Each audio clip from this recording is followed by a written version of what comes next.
Well, welcome to the show, episode 50, Pest Control Millionaire. Obviously, Jonathan was my close friend, mentor for the last 6-7 years. That's where the whole name came from. He's a Lawncare millionaire. I followed in his footsteps, but I got a lot of shoes to fill there. CEO, founder of Service Autopilot, and the CEO, founder of City Turf. City Turf is a $10+ million company out of, I think it's Murphy you guys moved to, right? We're technically in Allen. In Allen. So Allen, Texas. And welcome to the show. Like I said, I appreciate you. Thank you. Good to see you, of course. Yeah, it's been a while. Saw you, a week ago? I know. I was just talking. It's not been that long. Yeah, I was just talking. Just hung out with you at the lake. If I said his name, you would know, but then he would be mentioned in every single show, so I can't say it. But I was just talking to him, and I was like, it might actually be hard to do a podcast because we just got done talking for 5 straight days. It's like all the questions that I thought I'd normally ask, which I have a whole list of them because I had people writing. I went out to my friends and said, hey, what kind of questions you got for Jonathan? And created a big list for people to ask that even that's cool. That could help them too along the way. So again, welcome to the show. Okay. Thank you. So how about first, just like tell us a little bit of your backstory. Like everyone probably knows it. I've been in the industry a really long time. You're obviously one of the industry leaders. Just tell us the backstory of like where you started and how you got to where you're at today. Okay. I started essentially when I was 14. My mom would drive me into town and drop me off, and I would mow lawns. And I put out, my dad is an artist. He helped me design a door hanger, and I put out door hangers, and I got business from it. And then I would go mow those yards, and I did that from 8th grade until, or whatever, I guess it was, 8th grade before my freshman year of high school into my freshman year of college. And then I was just so consumed with college, and I was doing other stuff by then. I was buying and selling cars, and I had some vending machines, and I was just doing a variety of other things that I got out of the mowing stuff. Plus, in Texas, my allergies were kicking my butt, so I was ready to be done with that business. Never thought I'd ever do it again. I was getting a degree in technology. I worked the whole time. I ended up working at a software company through college. I traveled, went to school. I mean, I did, like so many that listen to this, I did my time. I worked full-time job, went to school at night, went to school on Saturday and Sunday, and missed a bunch of school because I'd be traveling for work, and it was just crazy. And so I did that, got out of college, finished college while I was still at that software company, and then a couple years later left the software company with a guy named John, who was my boss at that company, and he's the guy that I ended up founding Service Autopilot later with, and that's how most people know me in this space.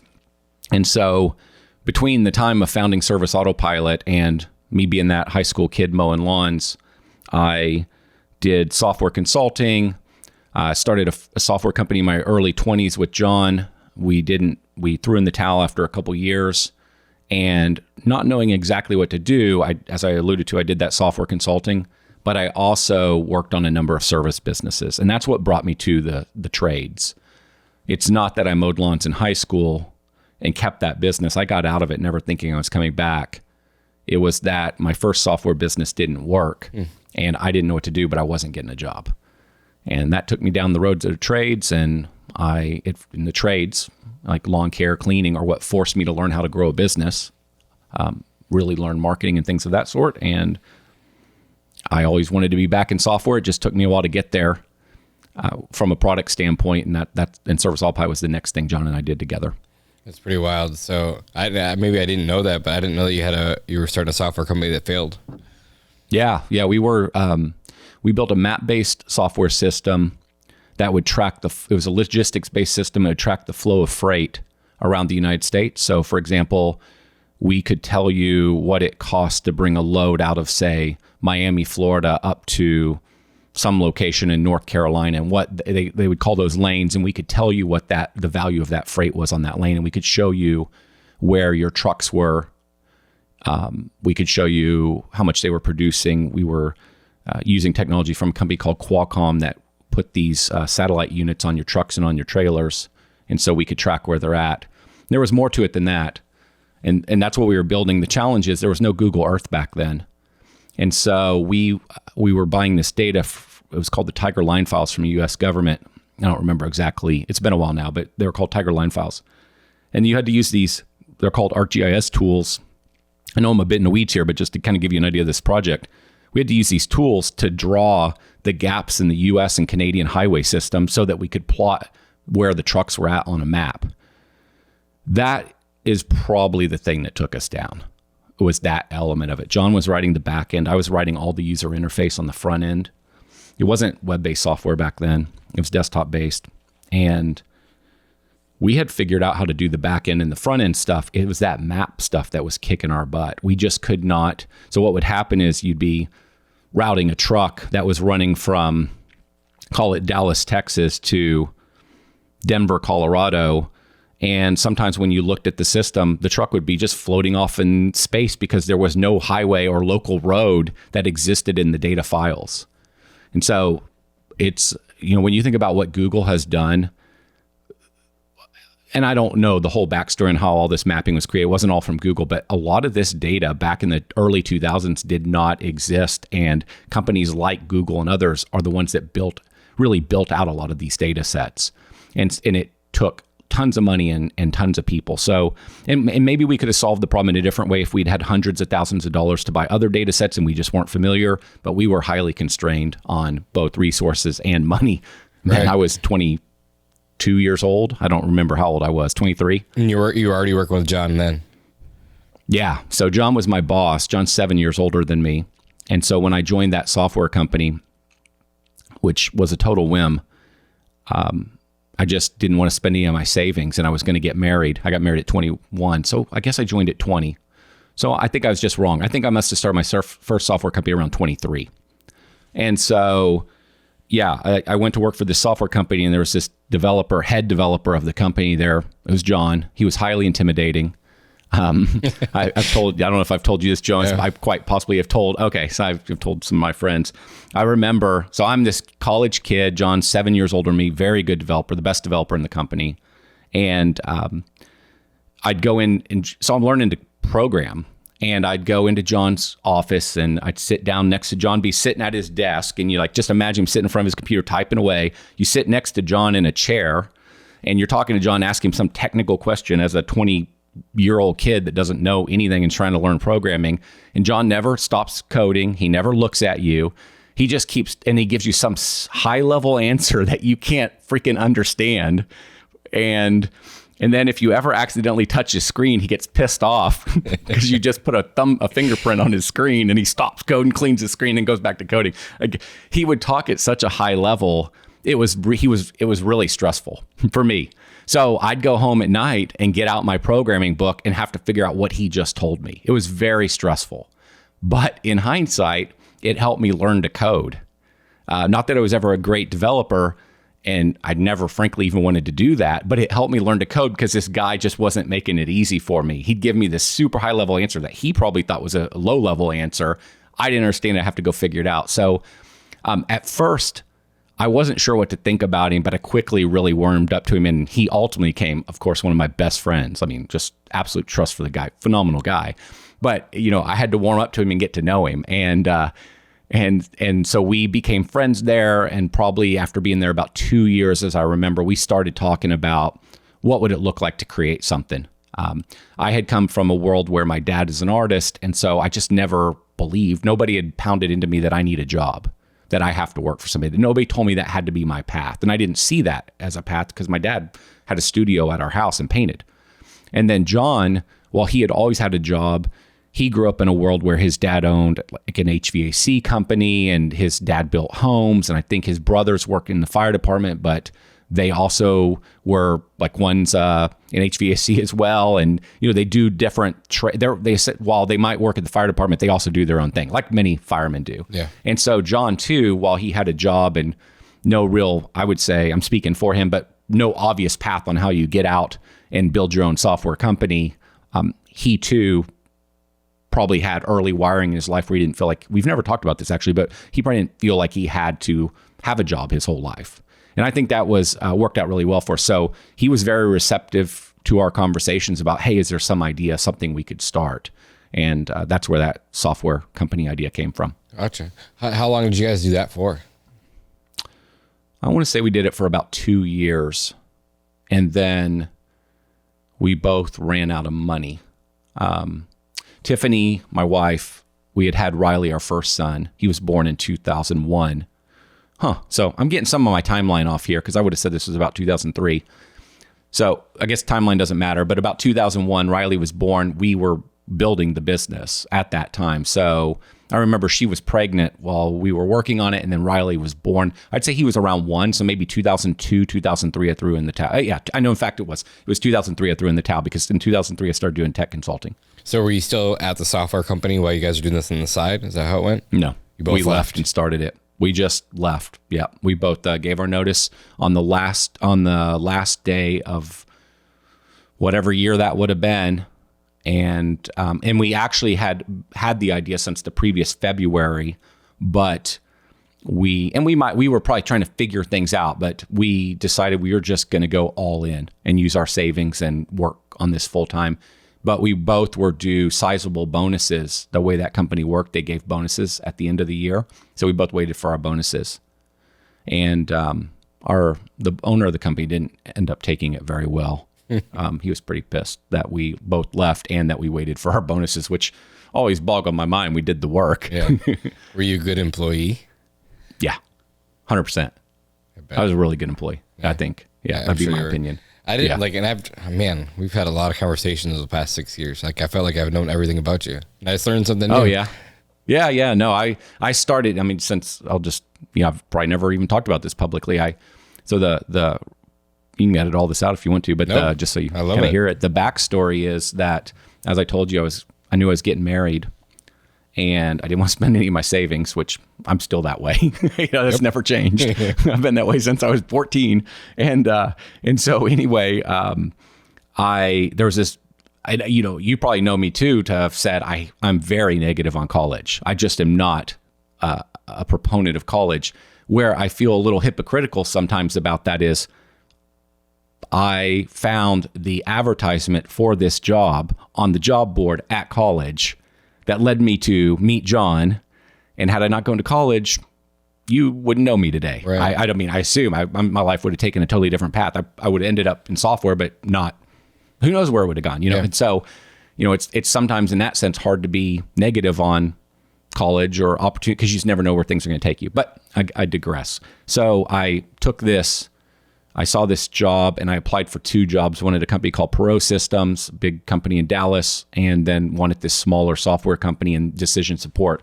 And by the way, what we were doing back then would be called AI today. Crazy. It's just been rebranded. Yeah, it was decision support technology. We were doing all this optimization technology. And so because I didn't want to spend the money, I took that job. I started out just editing user manuals, writing online help for the software. And very quickly, they had me start going out and traveling to train clients. And then I ended up running customer service and also training clients. And I ended up doing technical sales. And then because I had so much experience going out and seeing all the clients and understanding their problems, the owner didn't want to invest in rewriting this fuel optimization system that they had. And so John and I decided to rewrite the system on our own for the owner. And that's what got me into programming. I was going to school for programming, but I never intended to use my programming degree. I just wanted to be in the software world, but I didn't want to program. And because I had all this knowledge and the owner wouldn't pay anybody in the company to rebuild fuel optimization, John and I just started working on this thing. And that's how I started using my programming skills and really learning. And once I started doing that, I guess maybe that's where the idea came from. It's like, hey, John and I together could go write our own system. So you think the owner of that company would have been happy just with that? You should have got your bonus. Yeah. He, like many owners, turned out to be a very short-sighted individual. Yeah. I won't go into the details. Sure. I really liked the guy. Liked him a lot. But it's kind of, he made it all about him. He forgot that, hey, he just got a lot of value from these guys for a number of years that helped you get the company to where it's at.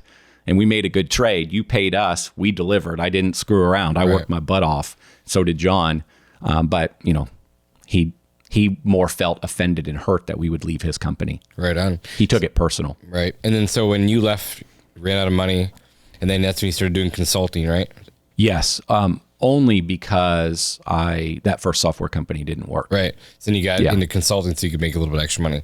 I got into consulting so I could feed my family. And now I had 2003 Gage was born. So I had 2 boys. And that was when I started doing this. And my wife was a stay-at-home mom now. So there were no choices here. We had to pay our mortgage. I owned a house and live. Yeah, but then you also said that you ended up making some decent money doing that too, right?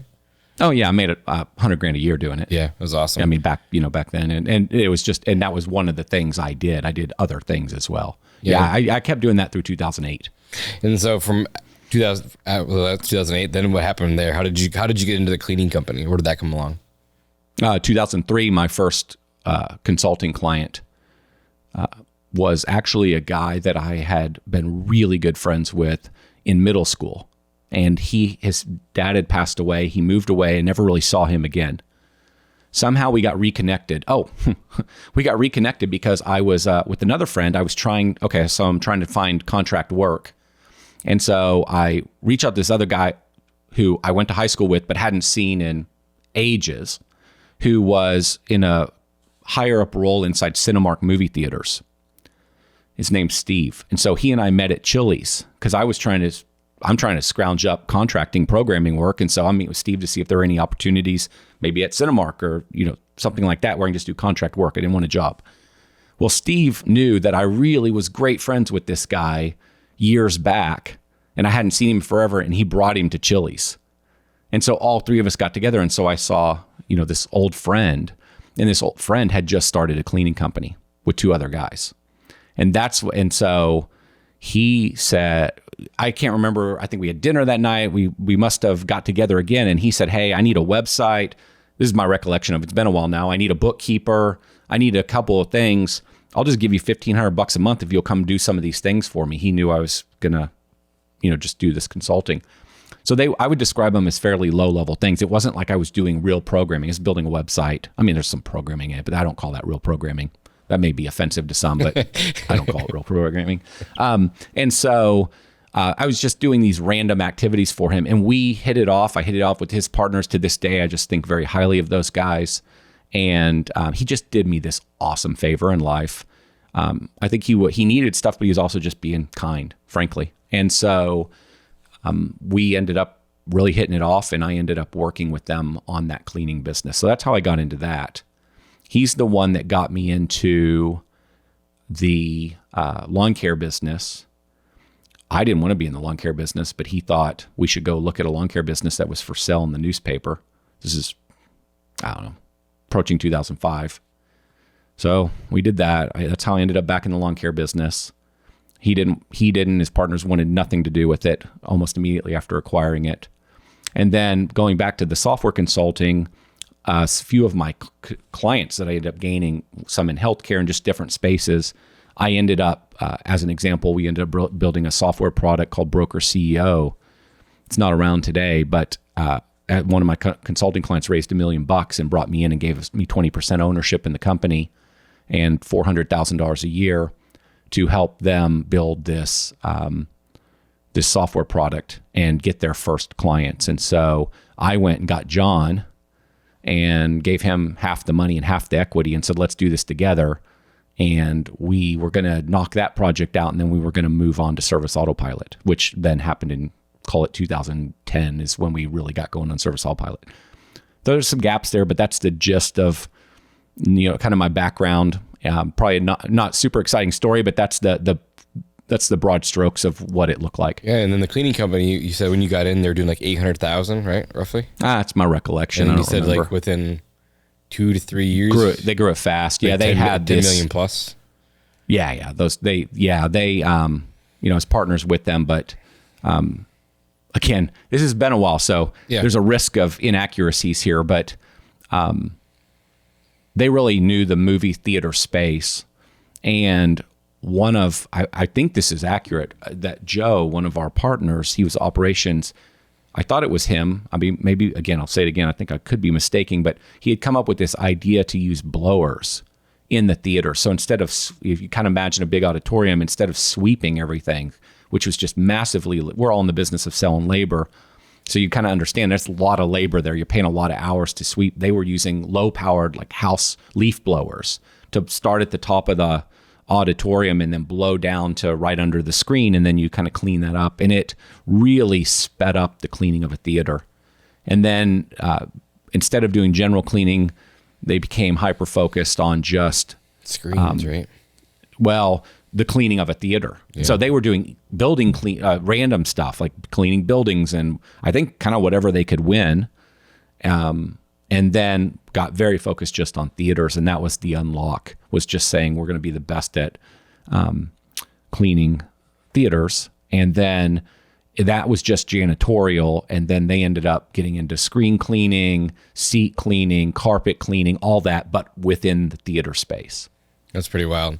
And then, so you exit that, and then that's when you started the Lawncare company, or did you take over the one that you bought? No, the Lawncare company got going during that business. Gotcha. But it was like everything I was doing, all of it was just all part-time stuff. Right. Because I had a lot of things going.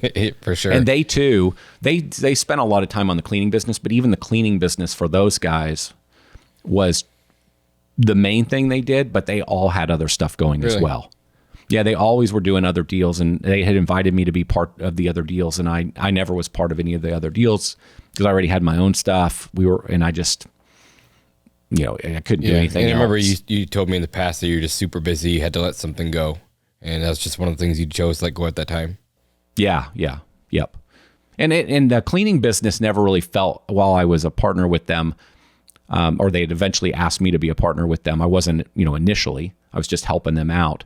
It was always their business. It was, those guys came up with the idea. They started it. It's just their thing. It wasn't my thing. And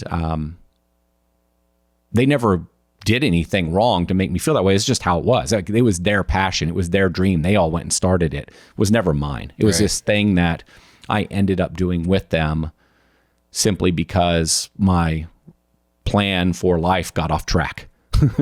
And I really, really liked those guys. And so it was fun to work with them. They were just good guys. Yeah, that brings up a couple of questions for me now. So what came first? What was the first thought? Was Service Autopilot the first thought, or was City Turf first? Which came first? Oh, City Turf was first. City Turf was first? Yeah, so the cleaning company and City Turf are what gave me the idea for Service Autopilot, because when John and I didn't make it in our first business, we fully intended to get back together and do this thing again. But what we didn't want to do was consulting. We just didn't want to be in the business of billing time, and we weren't excited about consulting. And so we were trying to come up with a product idea where you could build a software product and sell the product. And we would talk about ideas all the time. There was probably a gap there where we didn't talk a lot for maybe a year. I can't remember. We didn't have any issue with each other. We just kind of went off running in different directions. But then we would periodically keep up, and he'd bounce an idea off me. It was more him bouncing ideas off me because I had become pretty consumed with my other stuff. And so we just never could coordinate on the next thing, the next idea. And eventually we arrived at Service Autopilot. Actually in 2008 is when we had that idea and thought, oh, this could be an opportunity. But I had just done the deal on that product called Broker CEO. I'm the one that named it. That product didn't exist at the time. It was just an idea. They gave me equity and money to create the whole thing. And that's, like I said, I brought John in. So that got us very distracted. And had we not done that project, Service Autopilot probably would have started in 2008 instead of 2010. Gotcha. Pretty cool. So at that time, was there any software that was web-based for Lawncare?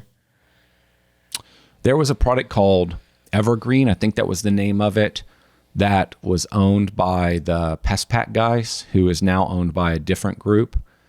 And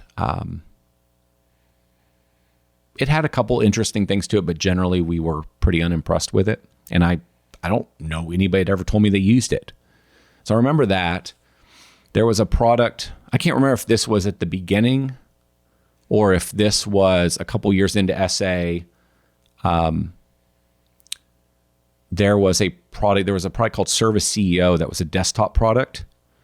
And they were trying to create this product called Vizing. And then Jobber started around about the same time we started as well. I think we didn't know about Jobber when we were thinking about the idea, but right after we started, Jobber appeared. as well. I think they were called Octopus or something like that back then. They weren't called Jobber. And that's about it. There might have been something else. There was a company out of Vancouver that I remember that wasn't doing Lawncare so much. They were in a different space. I forget the name now. But there are a few, and there would have been more out there, but there was a ton of desktop software solutions. But did that come from like a pain point of CityTurf? Doing the online? Yeah. No, well, yes. I mean, we could talk for hours on it. So I actually, two answers to that. The first answer is it came from trying to figure out where the world was going. So John and I were involved in software, and back then there was still a lot of debate around SaaS. So Oracle had, not Oracle, but Salesforce had started in 99. So there were plenty of examples of web-based systems. I was speaking specifically to the green industry. Yep. But there were plenty of web-based systems out there. But a lot of the systems, if I'm remembering my terminology correctly, were called thin client solutions, where there would be something you would install on your computer. It'd be like an application on your computer, but it would talk back to a database in the cloud. And so there was this big debate, if I remember, between Oracle and Microsoft on the direction of the world. There was definitely Salesforce that was all cloud, all SaaS, but a lot of the software companies were still building this thin client approach. Install something on your computer, but talk to data that's not on your computer or not in a database inside your office. And so we were very aware of that conversation, and we were trying to make a bet on which direction to go. And we really debated, do we go thin client or full cloud? And we made the right bet. And so we just thought, to answer your question, we thought that's the direction the world was going, and that's why we made the bet. Rewind a bit, though. The reason I got this idea for Service Autopilot and took it to John, was because doing the cleaning business and the lawn care business, I couldn't find any software that I really liked. Real Green was my favorite, but it was desktop based. I thought it just felt like old technology. I talked to Real Green, and I didn't get from talking to them, they were very negative on cloud, and I didn't think they were gonna build anything modern. And so I thought they would be a bad bet to implement as my software. I looked at NetSuite. There's a couple other systems that I like. NetSuite wasn't in the green industry, but that gave me the idea. What I ended up doing is, back in the day, one of the languages I could write in was called ASP. It was a Microsoft language, as a web-based language in the early days. And so I wrote my own online application to manage to-dos, phone calls, build estimates, track your clients and leads, and a few other things. And we used that in the lawn care business and at the cleaning business to run our business. And then, that's how we sort of got by with this little application I wrote. And then when sometime in the early days of the lawn care business, I implemented a product called Q Express.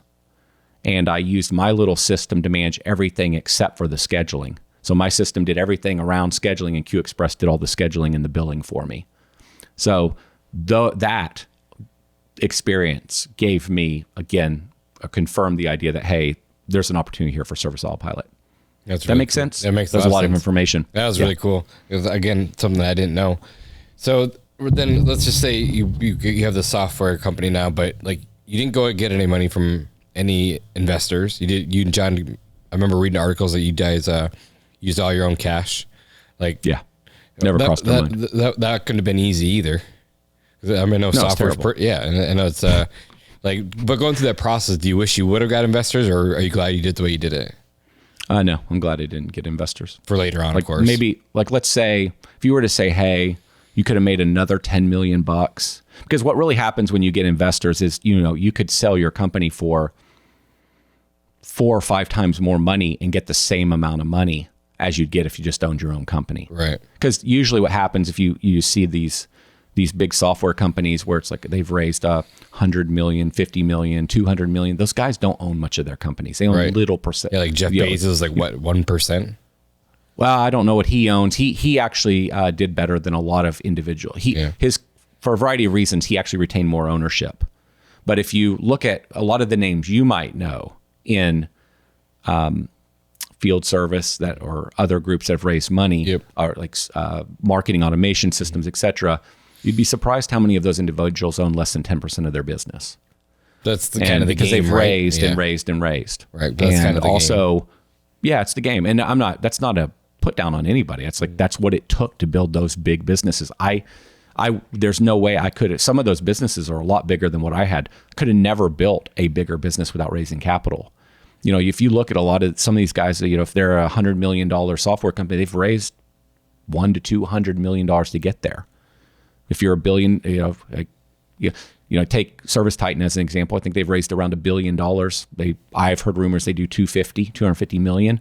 Now, not all that billion went into the products. A bunch of people took money off the table along the way, but they spent incredible amounts of money to buy that revenue. Gotcha. And so you could grow these things much faster by raising lots of capital and essentially building sales and marketing out in a massive way much, much more quickly. So you can build a much bigger business much more quickly. But you trade ownership along the way to get that capital to go faster. Right. And so the reason why I'm content that we didn't do it, like the bragging rights aren't there. I can't say, oh, I built a $100 million software company and I sold it for, $700 million or whatever. I can't, but that's just bragging rights. I can't say that, but I also didn't have to live in the world of working with somebody else for a decade telling me what to do. Right. I think we enjoyed what we did more. And that could be short-sighted because you can have wonderful partners that you learn a ton from. So it can go a lot of different directions, but we just never had that pressure. We got to do the thing we want to do. And we like Academy, where, you and I really spent a lot of time together. They would never have let me start that. An investor probably would have never gone for that. That was more of a passion thing for us or me. That was never a great strategic business decision. I would have never started Academy if I was trying to build the company to sell it. Right. I should have spent all my time just getting more clients on the software side that, you get paid a bunch of money for. You don't get paid any money for a coaching business, especially when it's all about the guy, though, there's a personality involved. So like it was a terrible decision, but we didn't care. We did that because that's what we wanted to do. And so if we had raised money, it would have changed the entire game. And I don't think we would have enjoyed it quite the same. So I have long answer to say I have no regrets. Yeah, that's great. Well, you brought up Academy. Obviously that's where we met.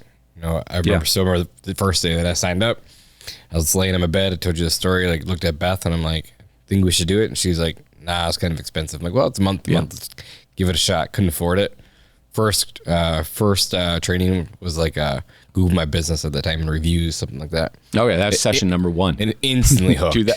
Yeah, that's January of 15. So 15, 23 years or 7, 8 years later. Is that where we're at now? Yeah, it's already been that long. I guess Academy ended, a year and a half, 2 years ago or whatever it was now. But so that was, I think Academy went for 6 years, I believe. Yeah, so everyone that's been on this show has pretty much came from Academy, except for a few from the pest control side of things. But most of the people who we've been on here have been all from Academy. So I have a question that's on here, since you're talking about, is like, what was your purpose for Academy? Like, what was your first initial thoughts on it? I know you said you thought that'd be bigger, like the bigger companies, but what was your first initial, what was the thought process around that? On why I did it? Yeah. I just wanted to. I don't know. So I had, in 2011, 12, I think it was just 11 and 12, very early days of Service Autopilot, we needed money. And we just needed to find ways to make money. And I decided, because I had the Lawncare Millionaire channel, I put up a couple of videos promoting this idea. You could come to Dallas. 4 people could come to Dallas. We'll spend 2 days together and we'll work on your business. And I did 8, maybe a few more, but I believe 8 of these roundtables where 4 individuals came. And I really enjoyed it. And the individuals I met there, I kept up with them. Like they stayed in the SA world.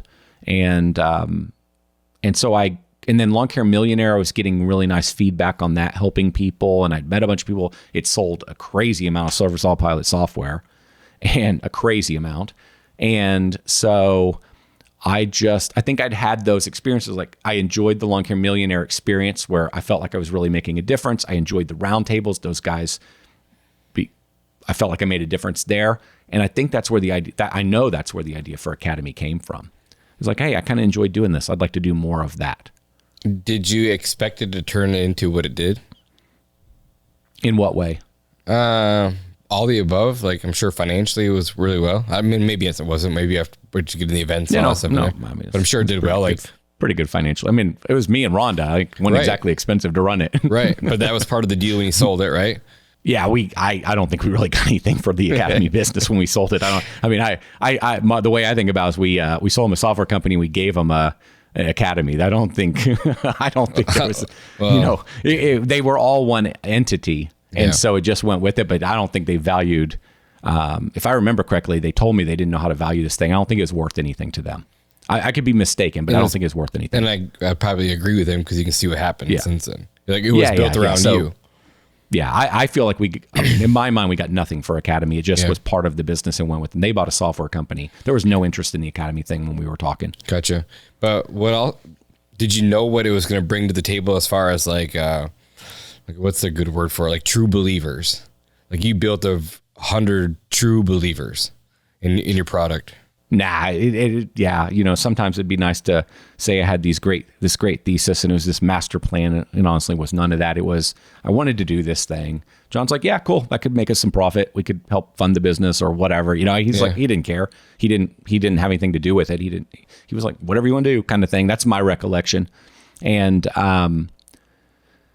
I just thought I could be of service, like help. And I thought it would, be good for our service autopilot reputation because we could help our members, which is what we wanted to do as a business, grow their businesses. And I thought it was one more way we could do that. And so the outcome of making so many friends and seeing so much success from those that were in Academy in terms of what their businesses became and how much they might talk about us or refer us in the industry.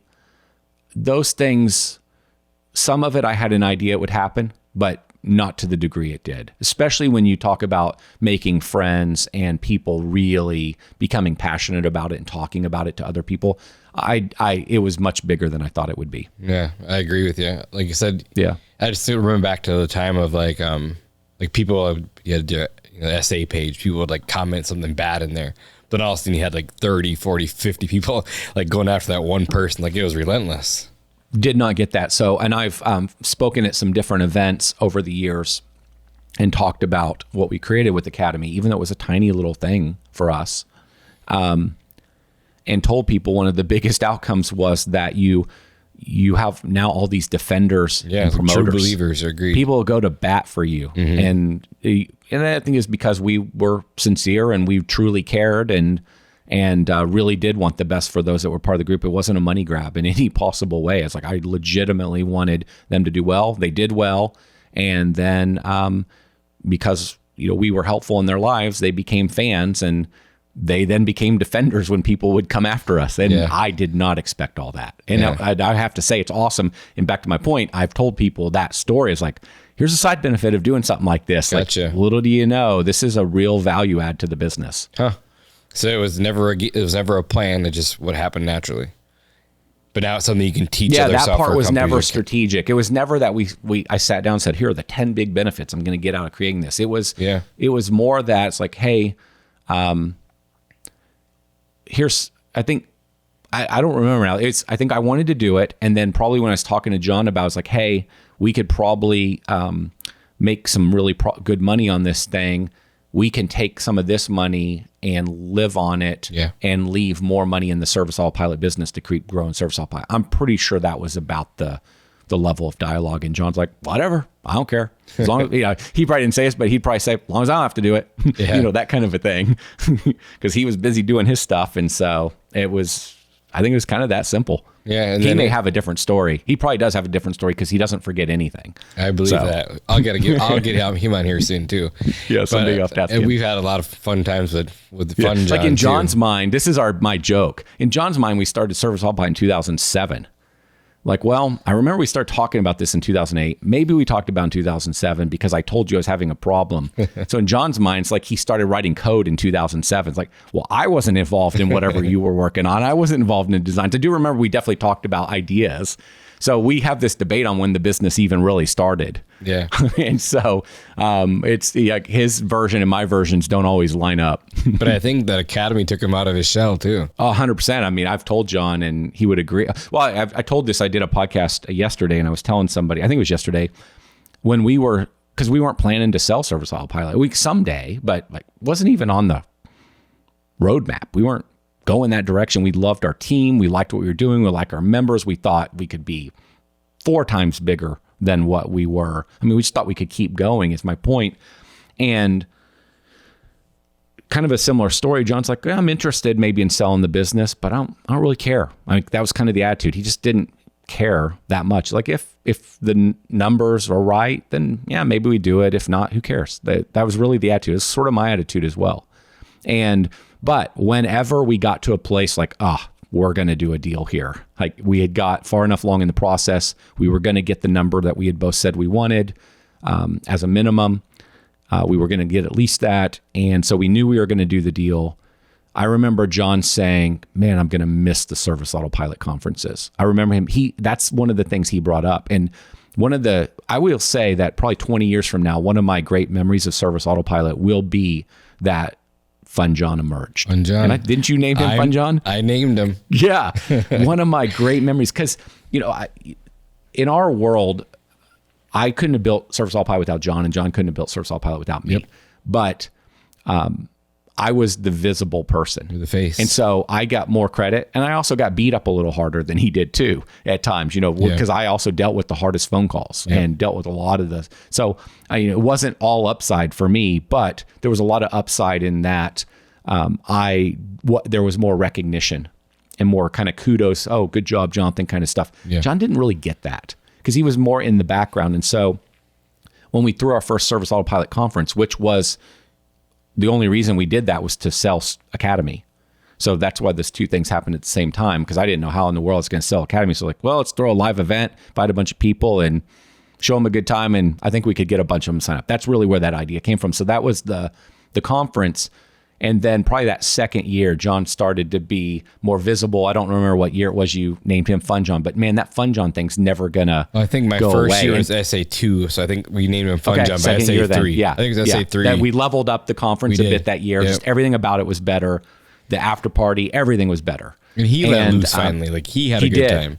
I remember my brother was there in his money suit. I think it was his money suit, and John ended up wearing the money suit jacket that night. Like it was, it was great. And so that's one of my great memories of Service Autopilot. That John got more recognition, people got to know him, and he became known as Fun John. Like that was always John. He always had that side of him, but nobody knew it. Yeah, but the conference took it out. He's just dancing up on stage brought it out. And going all out. He's such a good guy.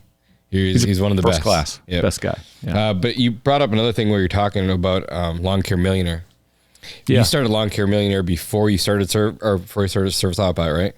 Yes. But then that was all planned. Yes. But like so many things, you think you're doing something for one reason and the benefit becomes something different. So the original plan was I needed to understand how to write sales copy to sell Service Autopilot. So I wanted to try to get inside the buyer's mind and understand what their frustrations, pains, and such were so that I could sell Service Autopilot.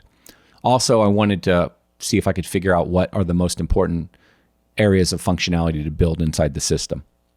Because back in the day, in the early days, I was very, very involved in the design of the software and the functionality. Then as the business got bigger, call it 4 years in, I was involved, but I became less and less involved as you moved, especially by 2015. I just couldn't do all of that. But that was a heavy part of my role in the early days, was trying to figure out what needed to be in the system and how and what it needed to look like. And so I was trying to figure that out, and Lawncare Millionaire was one of the ways that I thought I could do it. And so I put up this website and created this YouTube channel called Lawncare Millionaire. It was based in everybody calls me the Lawncare Millionaire, but that was my original, what the plan was, is it said Lawncare Millionaire, ideas to make you a Lawncare Millionaire. And I became the Lawncare Millionaire. I guess I was one, but I wasn't I was focused on you. Like that was my concept. And so you could ask me a question. So I had a website where you could type in a question and I would try to answer your question via video. And so my YouTube channel was just question answer. It was real basic. Stand in front of a gray wall in the equivalent of a storage unit with air conditioning, or like a public store. Imagine that. It was kind of like, it's just this little bitty 10 by 10 or 20 by 10 office. And I just would stand in there, and all those videos were recorded about 1 o'clock in the morning, 2 o'clock in the morning for years. And I would just answer questions. And so I'd usually, record 8 videos at a time. And then I'd release 1 or 2 videos every week. And I did that. So that was why I did the channel. What ended up happening, and I have told this story before, what ended up happening is I was also the salesperson for Service Autopilot. It was just me and John. Well, we did get one developer that first year, but it was the 3 of us. And somebody would call in and they'd talk for 55 minutes about their business. And then we'd talk for 5 minutes about software, and then they'd buy the software. And I would hang up the call thinking, boy, they don't know how to buy software. We didn't even talk about software, but they just signed up. And it taught me this insanely valuable lesson that, wow, this channel could be really successful just to build trust. That was my early experience, but then it became so much more than that. It brought in incredible numbers of leads. And, I was at an event over the last couple of days with a bunch of individuals that create content. And, I had this conversation with a good friend of mine, really like this guy, Naylor. Some of you probably know Naylor. And we were talking about this, and I was like, there's so many individuals that are so focused on building big followings. So their metric of success is that I have 100,000 subs or whatever the scenario is.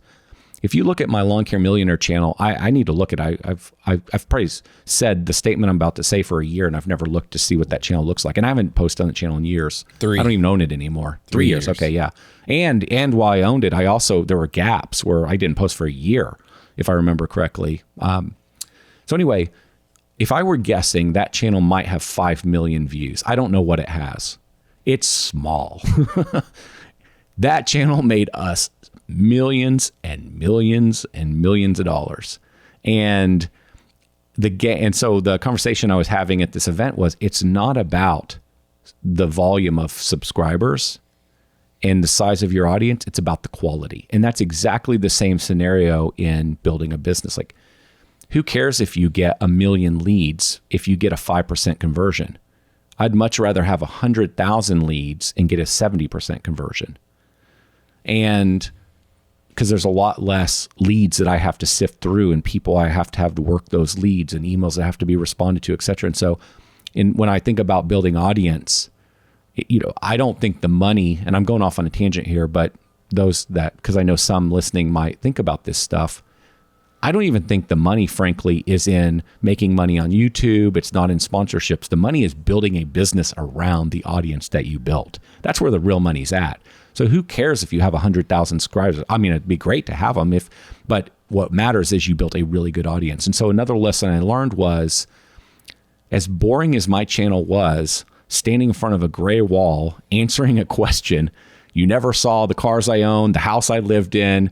There was no drama. There was no, stupid crap that doesn't matter on my channel. It was highly boring unless you had a problem and you needed an answer. And then it wasn't boring because I was in the business of solving pain, but I was not in the business of entertaining you. And what I concluded from that experience was that if you came to that channel, you had a problem, you got an answer.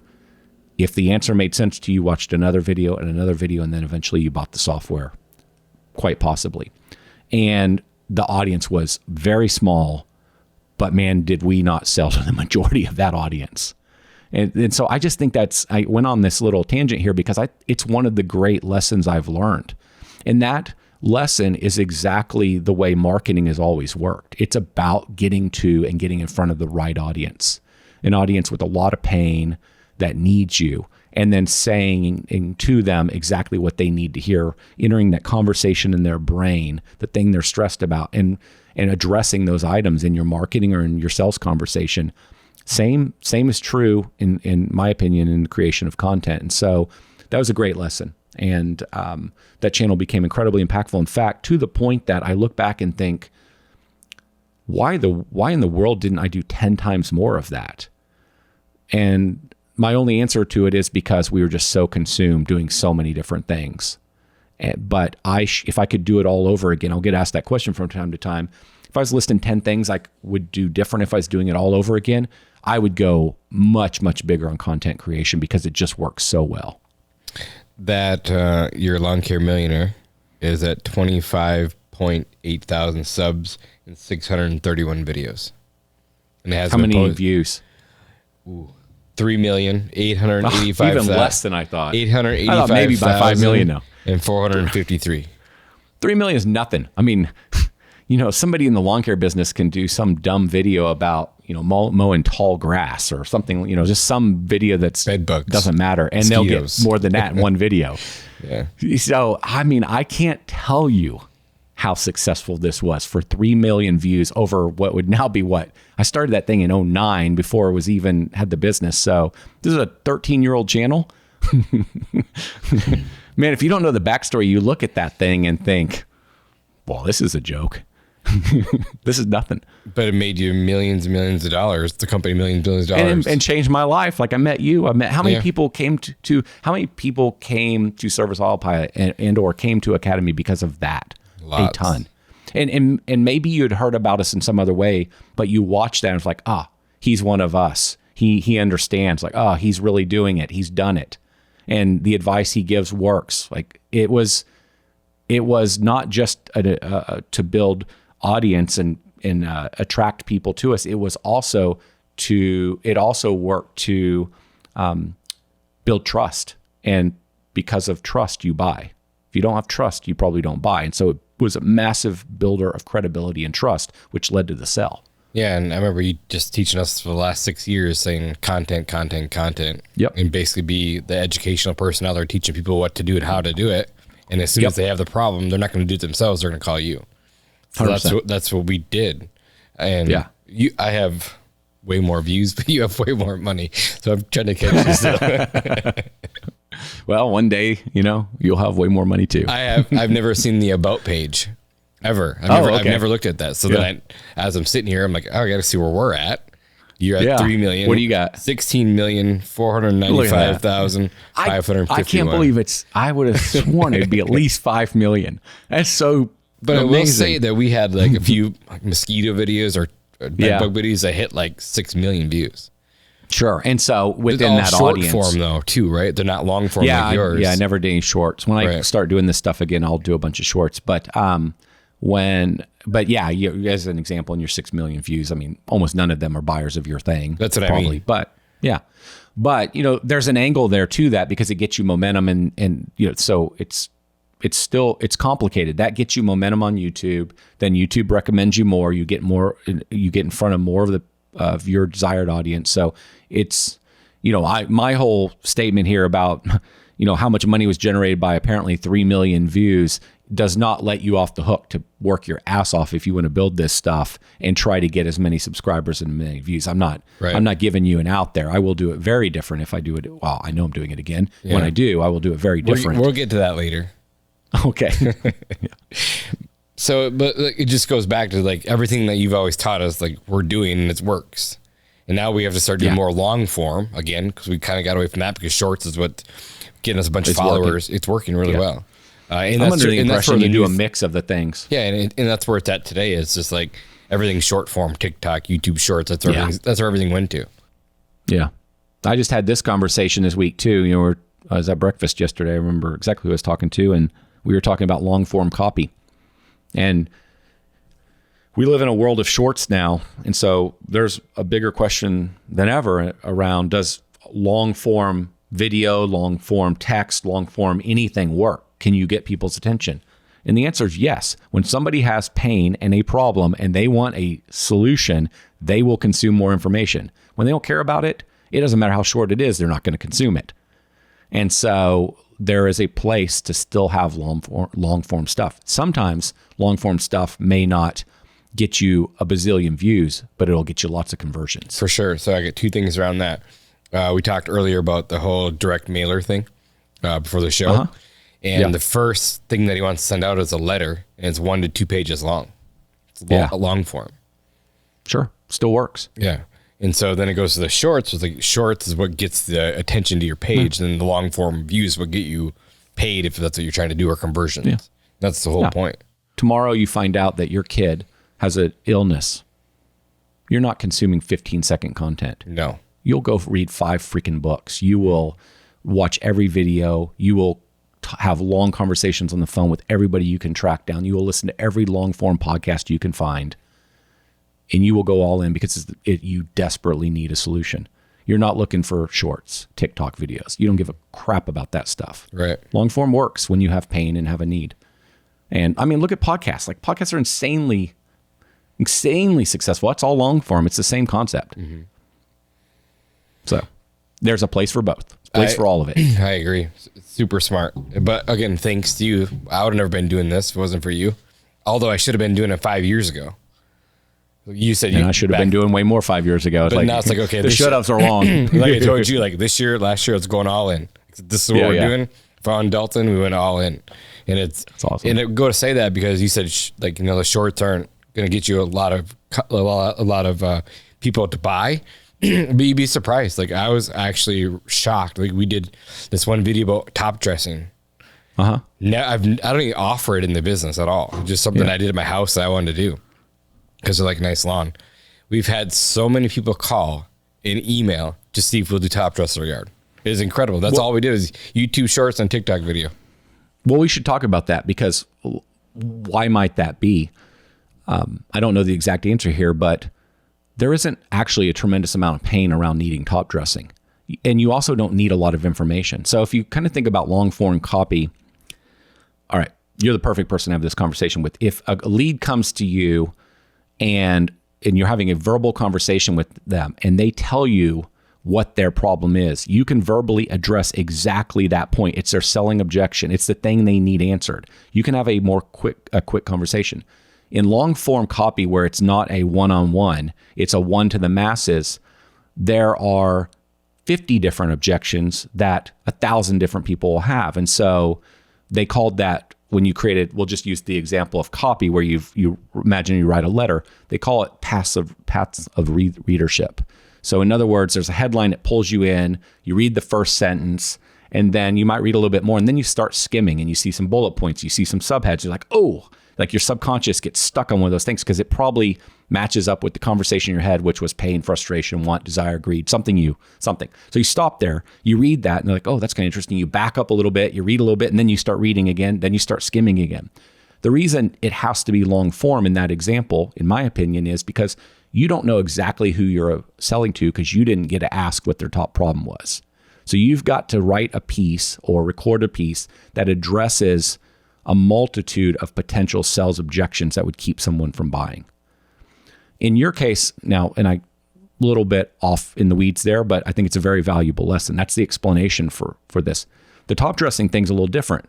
Like, nobody wants to read generally a 64-page sales letter on why they need top dressing. It's a lower level problem in their life. Great. It's a lower level need.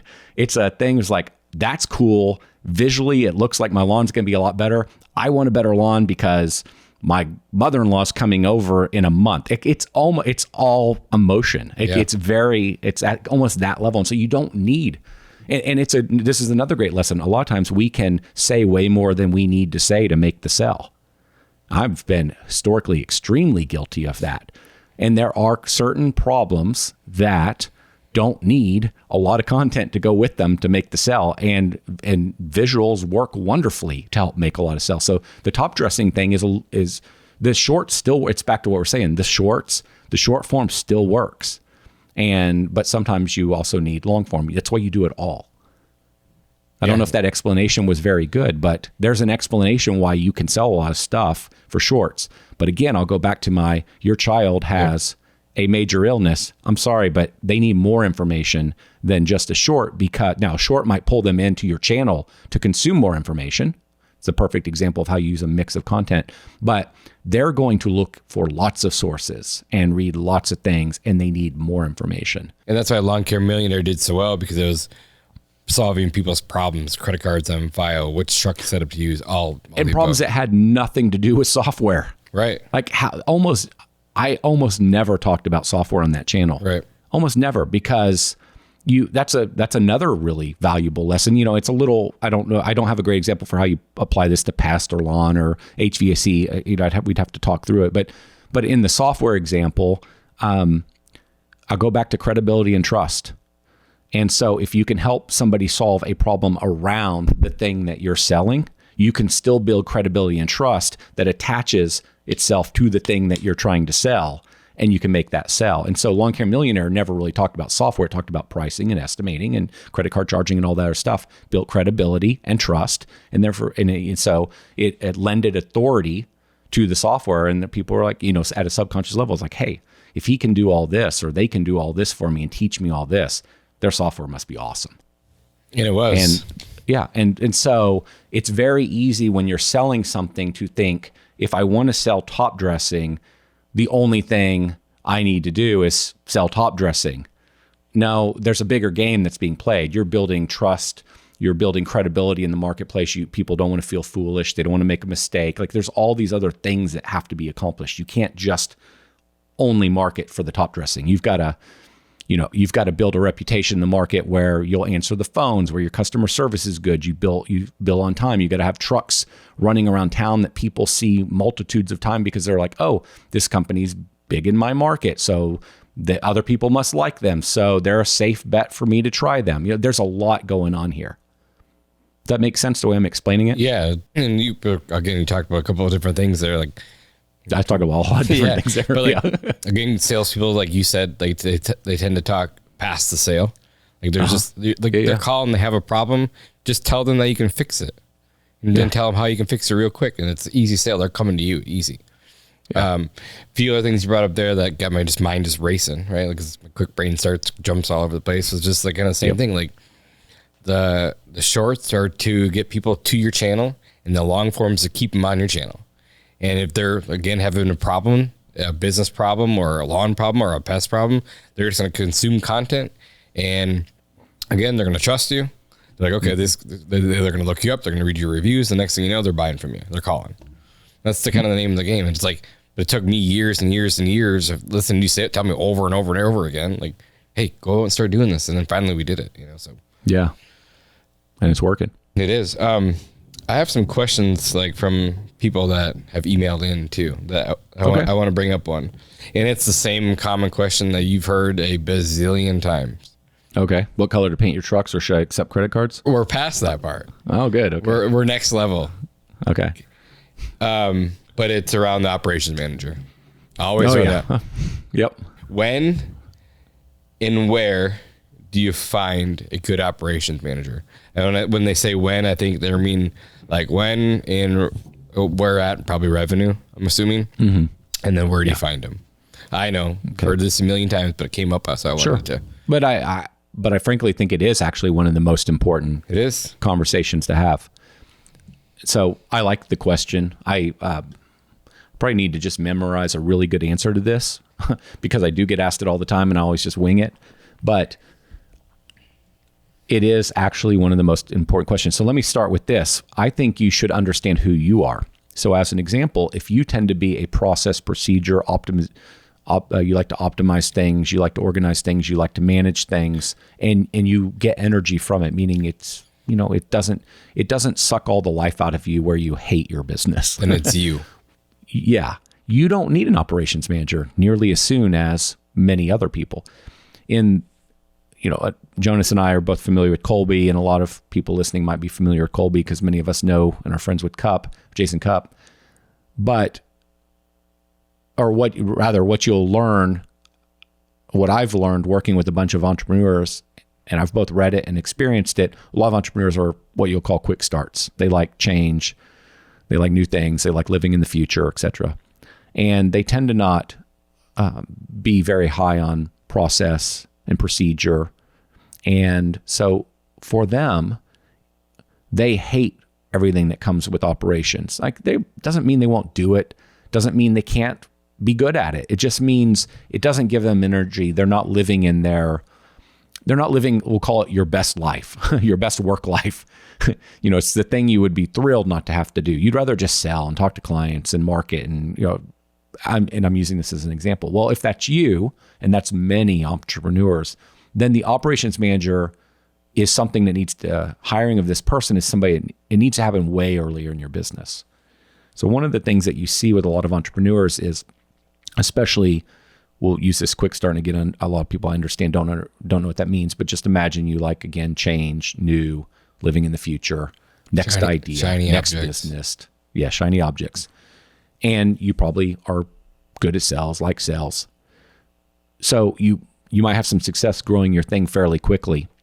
It's pretty common those things blow up, and they can blow up in different ways. And one of the most common ways they blow up is that the financials of the business aren't quite right, or the management of the business, maybe the pricing is right, but it's mismanaged.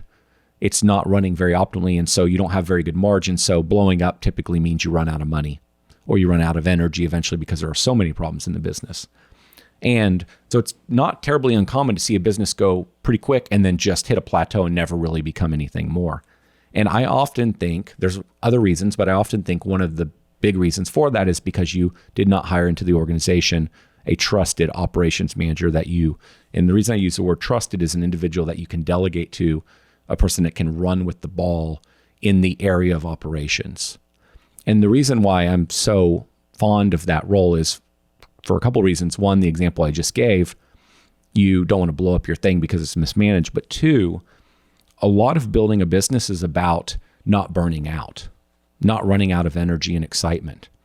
And so if you have to do everything and you have to do lots of stuff that drains all of your energy, you're likely to just sort of concede to the difficulties of the business and never really go for it and build the size business that you should be building or were capable of building because you got tired and you got burned out. And then you just kind of go through the motions. Yeah, you still work 60 hours a week, but you're kind of going through the motions. There's no spark there where you're really making leaps and making big improvements. And so one of the ways I believe you get around this is hiring that person that can take stuff off your plate that you don't want to do. And again, that's generally an operations manager. So that's the sort of the selling point for why this person matters and why it's one of the single most important hires. And if you listen to some, I've heard other call them business coaches, teachers talk, and they'll say, oh, you should get a personal assistant first. Maybe, but I don't think so generally in the trades. I think that might depend on what the business is. But in the trades, lawn care, cleaning, HVAC, plumbing, pest, it's usually not that you need a person to go pick up your dry cleaning and respond to your emails as your biggest pain point. It's that you need somebody every morning to be with the techs and the teams and the crews, get them out the door, look at their job costing numbers, go inspect properties, meet with clients when there are problems, make sure the shop's organized, etc. That's the biggest pain point. So that's usually one of the first places to hire. So then the next thing that if you're sold on this idea, the next thing you think about is, well, how in the heck am I going to pay for this person? And so I tend to recommend that you start with, unless you're growing really quickly and you have the money to do this, I tend to recommend you start with more of an operational assistant. So I'm just kind of describing a framework by which you could think about this. You can go whichever direction you want, but just I'm trying to give you a way to think through this. And so you can afford less of an individual because the reality is when your business is small, every dollar you spend to hire another individual is a dollar you don't make. That doesn't pay your mortgage, your apartment bill, your truck payment, etc. So it is quite painful. That is the difficulty of a small business. And so a way to step into it is to get a lesser expensive individual where you're still in an operational role with them, but what you're doing is you're giving them activities that they can take care of. They can help get the crews out in the morning. When a line trimmer breaks or a hose breaks or a chemical's missing from the truck, they can run that out to the crew. There's all these smaller activities that are worth less money to the business that this person can take off your plate. So yes, in this case, you're still operating in a operational role, but maybe you've reduced your operational workload by 50%. And that's a win because that 50% of time, it doesn't let you sit on the couch and watch TV a little bit more often, what it lets you do is reallocate that 50% of time to marketing and sales and activities that move the company forward so that you have more money to go hire more expensive and better people. And so there might come a point then, and if you're growing, there will come a point where now you can move up to an individual that's a more seasoned or more capable operations manager, or maybe your assistant grows into this role. That's another possibility. And so as you sort of give you the vision of what a great operations manager might look like, where it's the aspiration, it's the individual that looks at the business and says, why are we letting our crews fill up in the morning versus at night? Because if we do it at night, we save 15 minutes a crew. Why is the ice maker located here? It's a bottleneck. It's blocking traffic in the morning. Why are we bringing in all the crews at the exact same time? Why are we letting every team member clock in and not just the leaders clock in, load their trucks, and then we let the team members on the truck clock in later? There's a million of these scenarios, and their job is to figure out these things that will bring more efficiencies to the business. Their job is to go out and watch the crews, the tech, work at the property and say, here's a more efficient way to do this. Oh, we're missing something on the truck that 4 times a week we have to run and get this thing. Let's put it on every truck. Oh, we run out of this thing on the truck every week. Let's put more of it on the truck. That's their job. It's not your job. It's their job to figure out all these efficiencies that increase your gross margins, drive down your COGS, and make you more money. And that's the what you're looking for. And then I'll wrap with this because I know it's a long answer. Aspirationally, if you start to build a bigger organization, I tend to believe that the level up from this person would be what you might describe as a VP of operations or a COO. And this is the person that eventually just runs. I think this person, I won't go into weeds on this one, they essentially run the company. And if you live in the world of traction or EOS, they're called an integrator. And that's the real aspirational goal. When you get to that place, you probably got them plus an operations manager. And so for many entrepreneurs, if you get to that level, owning a business is such a different experience. There are so many individuals that just don't want a big business, and that's fine. The beauty of building a business is you get to decide what kind of business you want. But for many, they project that a bigger business is more painful than the small business they currently have. It's the exact opposite. And the reason it's the exact opposite because you can then afford to hire people that just can run with the ball. I'll give you one final analogy here. I gave this yesterday or the day before, and I don't know where, so I don't know if you'll now hear this a couple times, but what people don't understand is that building a business is, I'm not a big sports guy, but let's go with a football analogy here. You're the owner of the football team and you're the coach of the football team. There is zero scenario, where the coach is ever going to go out in the football field and be the quarterback or the linebacker or the receiver. Never going to happen. There's no problem where it's like, oh, one of the receivers got hurt. Who should we throw in there? Oh, it's like the owner's going to go in it's not going to ever happen. But in business, for whatever reason, we think, crap, an employee quit. It's March. Well, I'll just work this job till next January and we'll get somebody else. Well, okay, that's terrible because you're guaranteeing that your business is going to remain small and it's going to continue to suck because you have to do all kinds of stuff you don't want to do. And so my analogy that I'm trying to give here is that it's not realistic for you to be an owner that never does anything in your business. It's not. But the framework of being an owner where you think about how an owner would manage a football team and they would never go fill that position is what you're trying to get to. But the owner is still very much working. He's the visionary of where that football team is going. He's working on the highest level things. He's working on deals and stadium deals and the biggest of the big stuff. That's directionally where you're trying to go. You need to get to a place where when something happens inside your company, you don't put on that hat and say, well, today I'm the accountant or today I'm the salesperson. That's what you're trying to get past. So I don't know if this visual makes sense, but again, I understand that I gave a very long explanation, but this is, Jonas, probably one of the single biggest questions I get. And so I feel like it's worth belaboring. But the operational side, as described, is what your top focus is generally when it comes to hiring and building team. Cool. We had this talk a week ago. Not the same exact talk, but more of the director of operations, CEO, and like almost like it's a way different experience, like you said. And I struggled there. Like, okay, now I feel like I don't have to go to the office every day. Like I don't have to like be there all the time. Like I'm working on bigger things, like you said, like, you know, recruiting higher level people, you know, working on some acquisition stuff. Like, but I'm not like physically at the office, and I almost felt guilty, even though I'm working like 60 hours a week, 80 hours a week, but still feel guilty. A common story. You know, we hear it all the time. I've heard about individuals that have got free from the field to a large degree, and they feel like they're doing something wrong. They feel guilty. They don't feel like they're working as hard, and they go back into the field. It requires new programming. You know, I've taken this come March 3rd of next year. I'm going to come off sabbatical. It'll be roughly 3 years. I did some academy stuff during that 3 years, but you're retired. It wasn't a ton. Yeah. So and having taken a break for, we'll call it 3 years, it took me a while to settle down and not feel frustrated or like something was wrong or off. And it's because of programming. And, you know, programming is I will outwork everybody.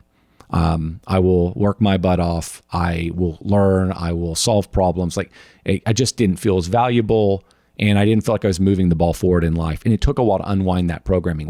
Anybody that builds anything, that one of the things that we probably value about ourselves is that we will outwork a lot of other people, that we'll do the work. The work does not translate to success. It might translate to building a multi-$100,000 business, but if you can't unwire that ability, that mindset, you will never build something big, and you'll never build real wealth. Because a minute of time, an additional, so imagine that your business is billing, I don't know, 10,000 hours a year of billable work. If you bill an extra 4 hours, it doesn't matter. It doesn't have any impact on the business, and frankly has no impact on the profits of the business. And I use that example, and that example carries through the whole organization. And it's back to my football example. Like you getting involved and spending a couple hours in accounting, you getting involved in making a sales call, eventually it doesn't do anything for the business. It doesn't move the ball forward. And you've got to be doing other things. And so feeling guilty that you don't feel like you're working as hard as you used to and now doing those things is a complete waste of time. It requires that, in fact, you're slowing everything down. You're interfering. You're not working on bigger things that could move it forward. And so you have to, I had to, Jonas has to, we all have to unlearn that wiring. That wiring got us to a place, and it was critical to get us to a place in the business. But then you have to learn a new set of skills. And this is the story of business, though. It's not just this. It's all kinds of things where one set of skills will get you to a certain level, and then it's time to learn the next set of skills that will get you to the next level. And that happens all throughout the business to you as the owner. And frankly, your best employees have to do the exact same thing. And if they don't, they can't stay on the team. And so this is just how the game of business works. And so you've got to deprogram that thinking in your mind, and you got to get okay with it. And the way you get okay with it is you say, oh, hey, I've heard it from Jonathan. I've heard it from Jonas. I've heard it from other people that have been really successful. It's acceptable. It's not me underperforming. It's not me being lazy. And eventually, after you see it enough, you're like, okay, this is how it's done. And then you're not hard on yourself, and you don't beat yourself up, and you don't tell yourself a bad narrative. Yeah. And your exact response to my question when I brought that up was like, well, that means you built it the right way. I'm like, oh, no. Yeah. I guess you're right. Sure. That's the whole point. Yeah. So yeah, but it did take me time to adjust, like for the first, because I hired her last fall, and it just took me some time to adjust because it was supposed to be that way. Like everyone is going to her, like not me, and all of a sudden I got so much time freed up. I'm like, whoa. And now you can actually think and be a little more strategic. And now when we're directing all these resources, meaning the people of our business, we're now directing them in more efficient directions. Like, oh, as a company, let's go work on this thing. You start wasting less money in the business. You start becoming more profitable. There comes a point where you've just got to get thinking time and think strategically about what you're going to do. Agreed. And what you're not going to do. Let's put it, what are we not going to do inside the company? And she's so good at operations. and my CFO is so good at finance. I'll never be as good as them. Like that's why, like, but they're so great at their one thing. And like, and they want to do that one thing, like the thing that you don't like. They love it. Why would anybody want to do this? Oh, I assure you, there's somebody else that loves that. Wonders why would you ever want to be you? Exactly. And then like, I never ever imagined me interviewing copywriters in my life. But I spent 6 hours 2 days ago interviewing copywriters. Like, I didn't even know what the heck to talk about. So I used the first one as like, okay, I'm just gonna ask this guy a bunch of questions how this all works. And then my next 3 interviews, like I can know what to talk to. And then I just met the right one. I knew right away, like this dude's next level. Like again, I just learned something new. All from, it all ties back to you, of course, because you're like, hey, go do this, this, and this. I'm like, okay, well, I got to go figure this thing out. That's awesome. So it's how my brain works, though. Like, you were talking about Colby. Like, I'm super high quick start, like the shiny object, but I'm super high in implementer. So like, I have to dive in and like figure things out as fast as possibly can. And like, I'll spend like days figuring it out. I have to get it done. But then like after I'm figured it out, like I don't ever want to see it again. I'm like, okay, well, let's just move this off the plate. Give it to someone else. Which my watch out back in the early day was like not delegating, right? Because of high implementer. Sure. You want to own it. Yeah, I want to own it. But then I was like, okay, well, I know that about myself now. Like that's what Colby taught me. It's like, okay, I got to pass this thing off. But just things that I've learned throughout the thing. And since we're talking about Colby, we don't have to get far into it, but do you Colby test? I know the answer, but do you give a Colby test before you hire your operations manager, director of operations, or during what's that process look like? I would do it before I hire them because I need to be sure I'm hiring the right one. I know Colby's a little, or as I believe I've heard, Colby might be a little sensitive to this. And so I'm not speaking the Colby line necessarily, but from my perspective is I want to make sure I'm getting the right person in the right seat. And so I don't feel that I need to use Colby in advance of some hiring positions, but on this particular one, it really does matter. I need to be sure I'm getting a high process procedure systems person. And Colby is the source I most trust to tell me that. Yeah, that's great. So the first 2 numbers are going to look above 6, 7, 5, somewhere in there. Yeah, again, I don't want to speak for Colby, but for me, experience. That second number needs to be a 7 or greater. Yeah, and I agree. I'm not saying the other number shouldn't be high as well, but that's the one that matters most to me. Just because they are going to get the thing done? Yeah, because the second number is process procedure, follow through. It's called follow through. It's process procedure, systemizing. That gives, the way I interpret it is when they're living in the world, when they're a 7 or greater, they want to create process procedure. They need to live by process procedure. They get energy from being that person. I'll use the checklist in your mind example. So you're an individual and you've got a checklist in your head and it's, 1, 2, 3, 4. This is the order of things we need to do. Whenever ever you have to go from item number 1 to item number 4, it creates stress. You want to work item number 1, then item number 2, number 3. You work a process, and you follow a system. You create systems, and so I want a person. In this example, I want a person that wants to look for problems and create systems to solve those problems long term, not just today. And so I want a person that is excited about this stuff and gets energy from doing it and doesn't go, when they get to do this all day long, they don't go home at night and they're just exhausted and want to drink, a beer because they're just done. They get fired up about this. You may not get fired up about this stuff, and so it doesn't make sense. You're like, who would ever possibly ever want to do this stuff? But there are people that are made this way, and I need to be sure that's the person I'm hiring. And that's why I like Colby in advance of hiring on this one. Yeah, I agree with you.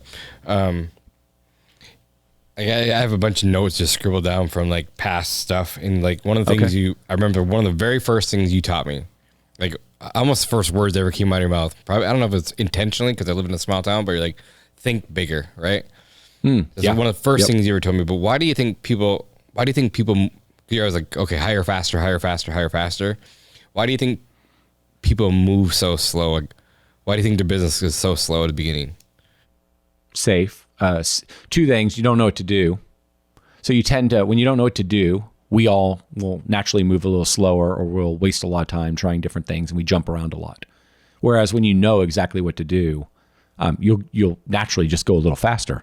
So a lot of times it's just simply not knowing what the answer is. Or maybe you think you know what the answer is, but there's not been any social proof. There's nothing that's built confidence to say, okay, let's go all in on this thing and do it. So that's one. A second would be there's a safety in not going too quickly. There's a lot of narratives that are built into many of our minds, maybe from bad experiences, from family, from friends. The parent that wanted to protect you from failure, the parent that was like, "Oh, are you sure this will work? Maybe you shouldn't do that." Or the parent's like, nobody in your family has ever built a business, and so everybody sees that as this scary proposition. Or maybe it's a narrative of bad people that have a lot of money are not necessarily good people, or they're all controlling. They're the Illuminati that are controlling the world. And, there's just there are these narratives that are legit, like where, as silly as that example might sound, there's been this wiring, this like, hey, rich people aren't good people. And so it's like there's this self-sabotage that happens at a subconscious level. It's like, I don't really want to be those people. And there's hundreds of these things floating around in our brains. And so why does any one person slow down? I don't know, but it's it's something like that. There's a lot of bad programming in our brains that we've got to get past. And so that's where the safety thing comes from. Another one would be, this is one of my favorites. There's poor coordination between growing the sales engine and growing the recruiting engine.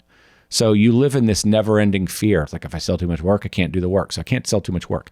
I won't have enough people to do the work. Oh, I can't hire this person ahead of time because what if I don't get the work? Then how am I going to pay for the person? So it's just this teeter-totter of constant noise in your head between, if I don't have enough people, then I'm not going to be able to sell more work. And if I sell more work but don't have people, I can't do the work. So I'm going to look foolish. We're going to lose money. So you do nothing. You move incredibly slow. It's the example I gave earlier. It's like, oh, it's March. Well, I guess I'll just hire that person next year. It's like, there's 9 freaking months left in the year. Let's go. Well, in October, our season starts winding down, and I don't know exactly how I'm gonna keep them busy. And so we just we make up this stupid stories, and like it's a story of comfort. It's like, well, I will just do this thing next year. And sometimes that is a prudent thing to do, but generally you're just going too slow to live in a state of comfort. And if you want to live in a state of comfort, well, you shouldn't be a business owner, because you don't get to live in a state of comfort in business, because business is always throwing something at you, and there are always going to be problems, and there are always going to be things. So you need to get comfortable with discomfort. Yeah, and I think I think knowing that it's not going to be easy and not expecting it to be easy makes things a whole lot easier on you. Like, yeah, 100%. Dude, it's going to be hard. And knowing that's worth it, because you'll become a completely different person with a completely different level of confidence, and you'll like that person you become. All growth happens through I was just going to challenges. Say that. All of it. Just going to say that. Yeah, it all does. So, you might as well not run from those challenges. We all want to run from the challenges. We all want to delay and put them off. We don't want to experience them. But, let's be honest, not go anywhere in life unless you go through them. So you might as well just, embrace the idea you're going to go through them, and you'll be a much different, better person on the other sside. Yeah, and like I told you, like I fought the wrong business model. I fought the wrong location. Like I fought all the wrong things for the longest time. And you're like, I remember I straight up told you this. I was like, I don't know if you remember now. I was like, I'm going to go to this town, this town, this town, this town. And then the end game was get to Green Bay. And you're like, well, yeah, why Green Bay? I'm like, well, because it's the closest big city that I can move to. You're like, well, why don't you just skip all the other towns and go to that? I'm like, I remember that. Yeah. Good point. And so COVID hit and didn't have a choice, forced me to go there. And then 2 years later, I'm selling the old business, starting back over. And then what happened from there. But like and you were right. Like you said, you're going to have multiple acts. Like this is your first act. You're going to have 2, 3, 4, 5, 6, 7, 8, 9, how many acts we have. And acts means businesses, things you do. Yeah. And then so you're like they could take it all away, but what's up here they can't take away. And then you take all the knowledge that I learned over the last 7 years in service Autopilot, dump it into one thing. Our back's against the wall. We have to make this thing work. And it was like a skyrocket. Like for real, that's what it felt like. I was like, oh man, this is awesome. Now I get it. But it just, again, that's how I learned, was through those bad experiences. Like, oh, that sucked. I'm not going to do that again. Or we did this. I'm not going to do that again. But just learning. Yep. Well, you and I were talking, I don't remember when we were talking about it. We were talking about hiring athletes. Yeah. Athletes. Wasn't that you I was talking to about that? Yeah. And, what are you getting? I think we were agreeing that there's a disproportionate, they tend to be really good hires. And we were talking about, I don't know if we said it this way, but the way I think about it is they've been through lots of pain and they've become comfortable. You talk about wrestling examples. You go through tremendous pain training for wrestling. You go through tremendous pain in the match.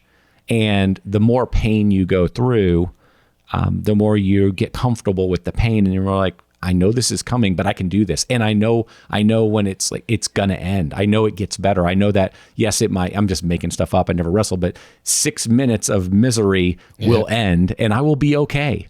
And, you all these things you get there over years of training, your brain slowly learns, I'm going to be okay. I'm not going to die. This is going to, and in fact, I even feel better afterwards. My adrenaline's going, my confidence is up. There's dopamine release. Like I feel good. I want more of that. Same thing it's the same in business. Business is about getting kicked in the face and getting back up and figuring out, you know what, I'm going to be okay. And we engineered a solution to that problem. Mm-hmm. And you do that a few times and eventually you're like, I know I'm going to have more problems, but we figured them all out in the past. We'll figure this one out.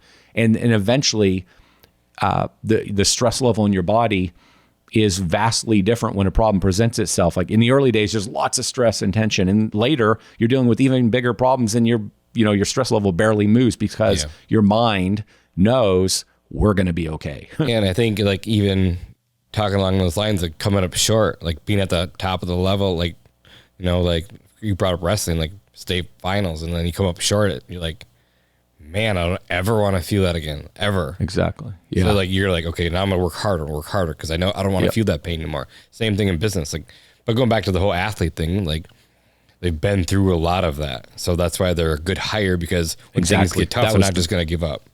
Exactly. Yeah. It's the brain. It's a lot of brain programming. It's a physical activity. It's a physical thing you're doing, but incredible mental programming that's happening as a result of what the body is doing physically and what you're being put through. Business is the same. It's the same. And we all want to run from the pain and we all want to avoid it. We want to avoid that discomfort. And you just can't get what you want on the other side and avoid that. It just doesn't work that way. Yeah, there's a little bomb button. I got to hit this. Okay. Okay. Haven't used you guys it are yet. really high tech here. This is all new stuff. This is just buttons I get to play with. Look, shiny red button here to touch. No, but it's so true. Did you have mentors along the way? No. I mean, I didn't have I'll tell you some influences. My dad was absolutely an influence because he worked for himself. He's an artist.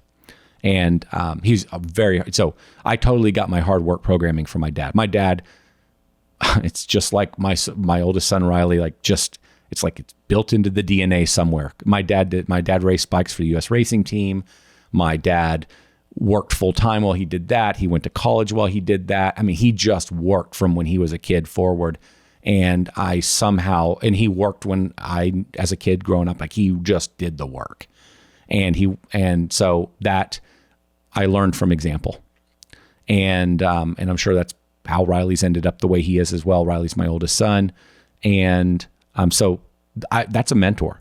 He didn't mentor me per se in this is how you think about finance and business and things like that. He clearly had ideas, and so I'm not minimizing it, but that was the biggest thing he probably mentored me on.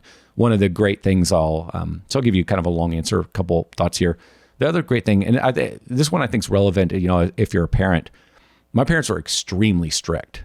And I would say in some ways they were too strict. But when it came to business, like they did not try to protect me. Like they would say, go try it, go do it. Like they just never said no about trying something when I was younger. When it came to, they just let me run. What a gift. If you're protected and you're said, no, that's dangerous, that's risky, at too high a level, you're going to slow down that kid. And so, again, maybe not the mentor answer you're looking for, but absolutely a mentor. And then I had this uncle. I didn't know anybody that had money in my life. And I had this uncle that I would see every 3 years that I always liked talking to him. He was a COO of big companies, like, as I remember them, public companies. And I remember they always lived on golf courses and they moved all the time. And I just knew they had money. And I thought, ooh, I like that. I want that. So there was no mentorship there. There was no advice there. There was nothing. It was directionally, that's what I want. And I just saw that somebody could live it. I'll give you, and then there were just little things. Like when I was 10, I remember seeing Ferraris at the Dallas car show, 2 Ferraris. I was like, that's the life I want. And that literally is one of the driving things that in life is like, I wanted to make money to have cars. And I remember high school Inc. magazine, there was this guy standing on the cover of Inc. magazine. There was this guy standing in front of a huge house with a huge swimming pool, and he made $500,000 a year take home. And I thought, I want that. Like, so it was things like, those aren't mentors, but those are things that, it's crazy. I remember those things, but those things were like driving me like, okay, I've never seen an example of real money, real wealth, real success building a business, but there are people that do it. I want that. I don't know how to do it, but I want it. And then where I would say I had the closest to a real mentor, and Jonas, you've heard me mention this before, was I never knew a guy named Dan Kennedy, but Dan Kennedy, I consumed everything he wrote. I subscribed to his newsletter. I read it, and this was years back. This would be probably starting in 2007, 6 or 7. I read every book. I read every newsletter he put out. I went to his super conference and his info summit. I joined his $250 a month or $300 a month mastermind, little bitty mastermind group, because he had a big mastermind group. I consumed everything. And then from him, so I never met him, but he was my mentor. And then from him, there would be other people in his world that I would then become familiar with, and then I would consume their information. And some of those people I got to know, some of those people I worked with in some way. And so that's sort of how my mentorships work. I wish that there was a YouTube and there was a mentor I could have had at 20 years old. It would have been a game changer. It just didn't, it wasn't there for me, or I didn't know how to find it. It would have changed everything in my life. And so, but now, today, everybody has that available. I mean, the idea that you can go on YouTube and watch Alex Hormozy or Russell Brunson or some of these guys, and these guys actually have lived what they're teaching versus most people haven't that are teaching on YouTube, and these guys have actually had real scale, sizable success, and you can get that for free. That didn't exist back in the day. And you could go join a business group and spend only $300, $500, $1,000, only $2,000 a month and get the answers. Like, geez, these are the shortcuts that are just insanely awesome. Dumb tax. Yeah, I mean, oh my gosh, what a gift. And so, my mentors were different than what you would normally picture, but valuable. Going back to that example, I was like 4 years into the business, and YouTube had just started. I was searching YouTube, like frustrated as hell heck, because I couldn't figure out like how to route my guys and blah blah blah. Mm-hmm. And then I'm looking for software, and then all of a sudden I see Lawncare Millionaire, this guy talking, and I consumed all your content. I got a service Autopilot that night, got an academy the next night, watching all your videos, and then like I meet you in person. I was like, I've felt like I've known you for 3 years already, or 2 years already, but never. That was another interesting thing. I'd walk through these trade shows, and people were just like, "Hey, Jonathan." I learned a long time ago, don't say, "Hey, good to meet you," or I just say, "Good to see you." I mean, so many people will come up to you because, again, of this tiny little channel, and they feel like they know you. Think of the value of that. Like a person spent a lot of time listening to you, seeing you, and they feel like they know you. Well, it's like, wow, that is just an incredible medium that we have now. So then it's like almost surreal that we're here today, because I looked up to you, like didn't know you, but then met you, and then all of a sudden you're my mentor, and next thing you know, you're like one of my best friends. Like, this is the craziest thing ever. And now I feel like it's so surreal. Like everyone's like, how are you such good friends with them? I'm like, I just got lucky and met him at the right time. That's literally what it was. I said the only place I can give you like myself a pat on the back is put myself out there to be in a good to win right there. That's the only thing I give myself a pat on the back for. Just in the conversation today, what I think people should hear you saying is you have a massive bias to action. You have an idea, you go execute. Right. And so you move the ball forward fast, and that's a lot of people don't. Yeah, and I have a question on here. I just going through this list. Let me add one more thing because I think it's valuable, and then ask me a question. Yeah. I think one of the reasons why we became friends like we have is, well, one, you're just easy to be friends with, but you, in the early days when I didn't necessarily really know you very well, you're an individual where we have a conversation and then you go do it. The majority of people don't actually do anything with the conversation or the idea.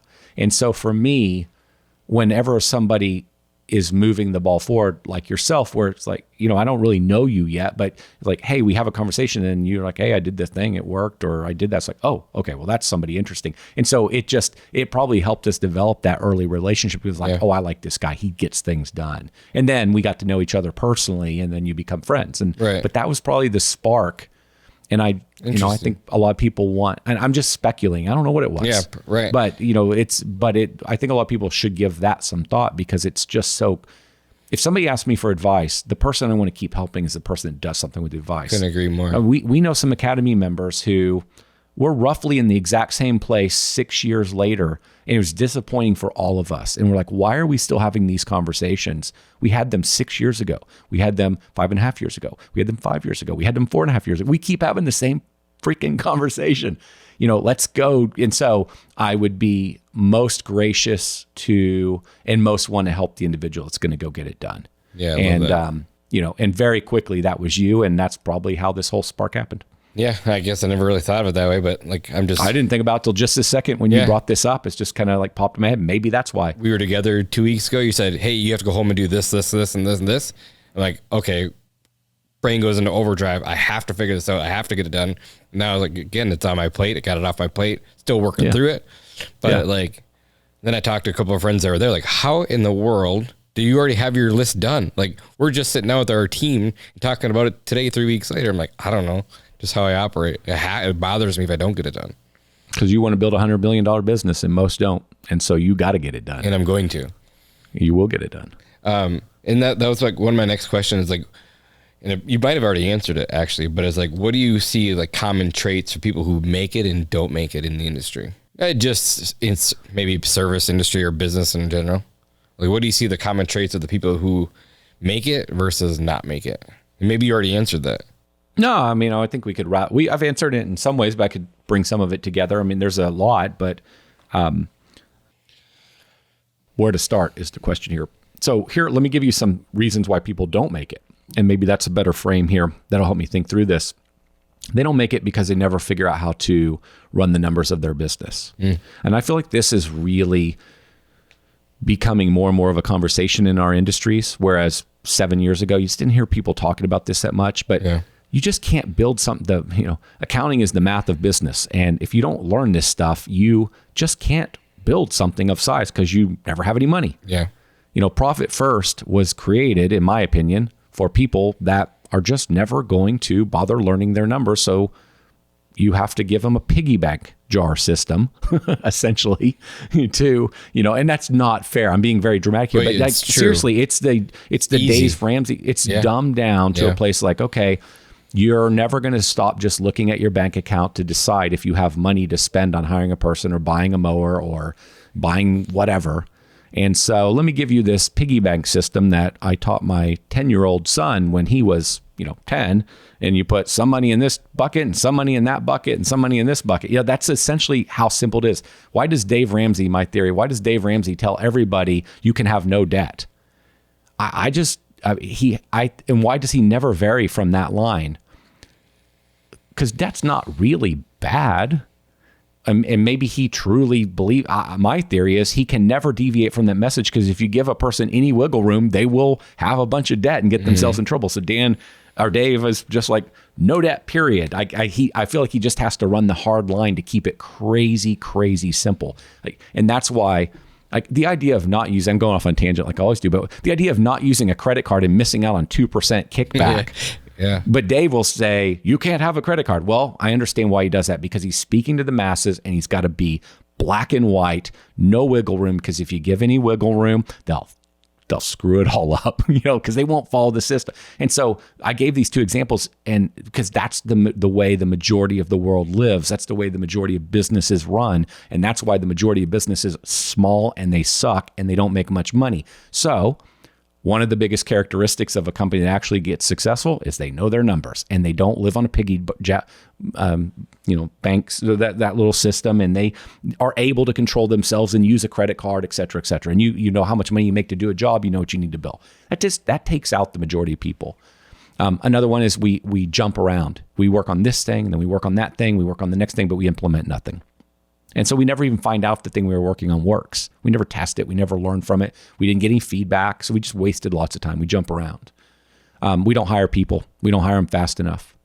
We believe that we are better than other people at whatever activity, which is the dumbest idea ever. Because how can you do 12 jobs and be the best at any of them versus one person that just only does that job? Like, that's the dumbest idea. Right. But we all think it in some way. Mm-hmm. And so we just don't hire the people and get stuff off our plates. We don't get involved in asking for help or answers or joining groups. For whatever reason, we don't want to spend You got to be vulnerable. What'd you say? You have to be vulnerable. Right. We there's some narrative we're telling ourselves where it's too expensive, or these people don't really know what they're talking about, or they're scamming. There's some narrative, and so we miss out on all the shortcuts. And there's just so many things of that sort. We don't want to look foolish. This is one of my favorites. I mean, we just don't sacrifice. So, it's like, oh, well, I really would love to be a business owner, but I got a kid and a wife. Like, I don't know now. I got to make that mortgage. Like, dude, as far as I know, you get one life. You can either do this or you can just have a crappy, just having a job doesn't mean you have a crappy life. You only get one shot at this. Figure out how to do it. Like, who cares if the next 3 years are hard, but the next 50 years of your life are kick butt? Like, work your ass off, put your head down for 5 years, live in a crappy house, drive a crappy car, do whatever it takes, talk to your wife, your husband, whoever, every day, and remind them why we're going to sacrifice for 5 years, because the next 50 years of our life are going to be unlike 50 years that everybody else gets to live. Like but nobody makes the sacrifices. They just don't do it. You hear about some billionaire 30-year-old guy and you're like, that should be me. And like, that never happens to anybody. And even those guys were working for a decade and they probably started when they were 14. Or you meet some guy in your industry and he went from 0 to 4 million overnight, but you didn't find out that he's also owned 2 other businesses before and sold them, or owned 2 other businesses before and they failed, and he's on his 3rd one, and now he's figured out how to play the game. And you hear about some guy that went to 4 million, you're like, well, I'm a loser. Like, or that makes you feel like you're not capable of doing it, so you don't even go for it. And so you will have to sacrifice. You will have to work your butt off. You will have to learn a lot of stuff. It's going to be really hard. You can't go buy the fun, big house, big cars. You can't go on the vacations, but you can either give up that stuff now and have it for the rest of your life, or you can never have it. Mm-hmm. Like, that's the way I look at it. Yeah. So do the work. Yep. And get comfortable with it. And almost nobody does. Right. So then that's why they don't do it. Those people that don't make it. But what about the people that do? Total opposite, right? They're implementers. They get things off their plate. They hire the right people. They hire faster. I think often, why do some people get it done? Yeah. For some it's just wired into you from a young age. There's just some people that are made, they're just gonna freaking figure it out. Like, you're just not gonna hold me back in life. That's a small number. Like, I do subscribe to not everybody's an entrepreneur, and not everybody should be. You can go live inside somebody else's organization, and as long as you're willing to do many of the things we're talked about, where you're going to learn, you're going to be you're going to be in a state of discomfort. You're going to constantly try to grow to the next thing, and you could do really well and have a great life. And if you find the right company, it could be awesome to work there. So this isn't a world where you have to be a business owner, right. But I just tend to advocate for that lifestyle. And so, from those that win, some are just wired to be entrepreneurs and builders. And then I think another part of it, why some win, is they had some early influences in their life. They had the mentor. They had the example.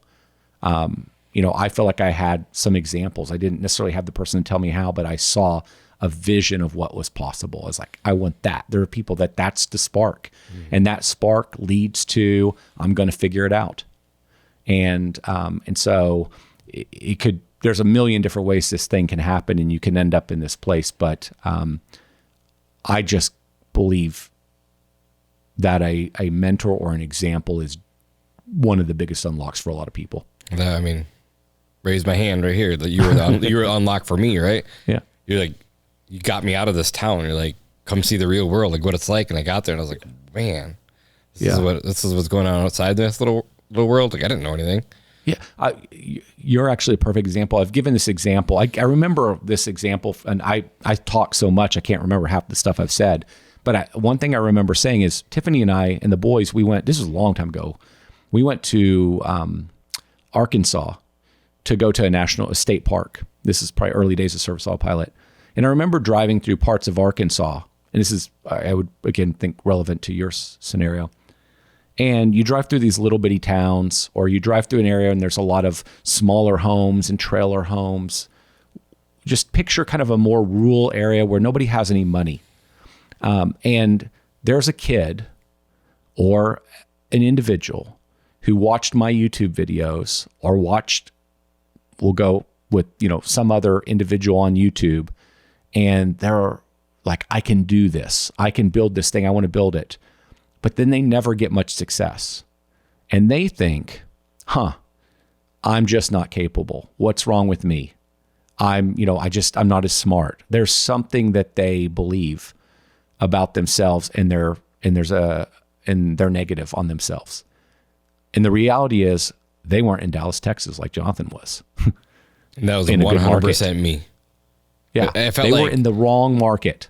And I felt like you were having those conversations early on with me. You never directed them towards me ever, but I felt like you were always talking to me. And I was like, Yeah. And I feel for that individual that they think it's them and it's not. It's that they're in the wrong place. Like you're selling to people that have no money. They can't buy your thing. Right. It'll never be a big business. Or you're in a town of 14,000 people. Yeah. Of those 14,000 people, maybe 100 can actually afford your services. It's never going to be big. Right. But so I had to find a new spot to go 2.5 hours away. Yep. So if we want to shoot straight and be honest with people, you have to tell them what they don't want to hear. And that is, this was not the case with you, but as an example, you got to tell them what they want to hear. I'm sorry, but if you want to be really successful, you have to go somewhere else. You don't need to come to Dallas. I serve just like 6 cities in Dallas, a little bit, not even in Dallas, in the suburbs. You just got to go where some people have the money. And so you got to go where people want to buy the thing you have. You want to go where people have this problem. And so, sometimes the answers aren't fun. The answers are you got to pack it all up and go start over. And do you think that I want to drive 2 hours each way every single day? No, I didn't want to do that. Yeah. It sucked. It was terrible. I was gone every day, all day long. But man, like 3 years later on the other side, like it's incredible. And we're just getting 100%. Started now. Yeah. So that whole conversation right there about figuring out where the market is at is the top level conversation in business. It's like, it's the thing that matters. To try to make it even more clear, you are a pest control, lawn care, whatever business, HVAC business, and you've got multiple neighborhoods in your area.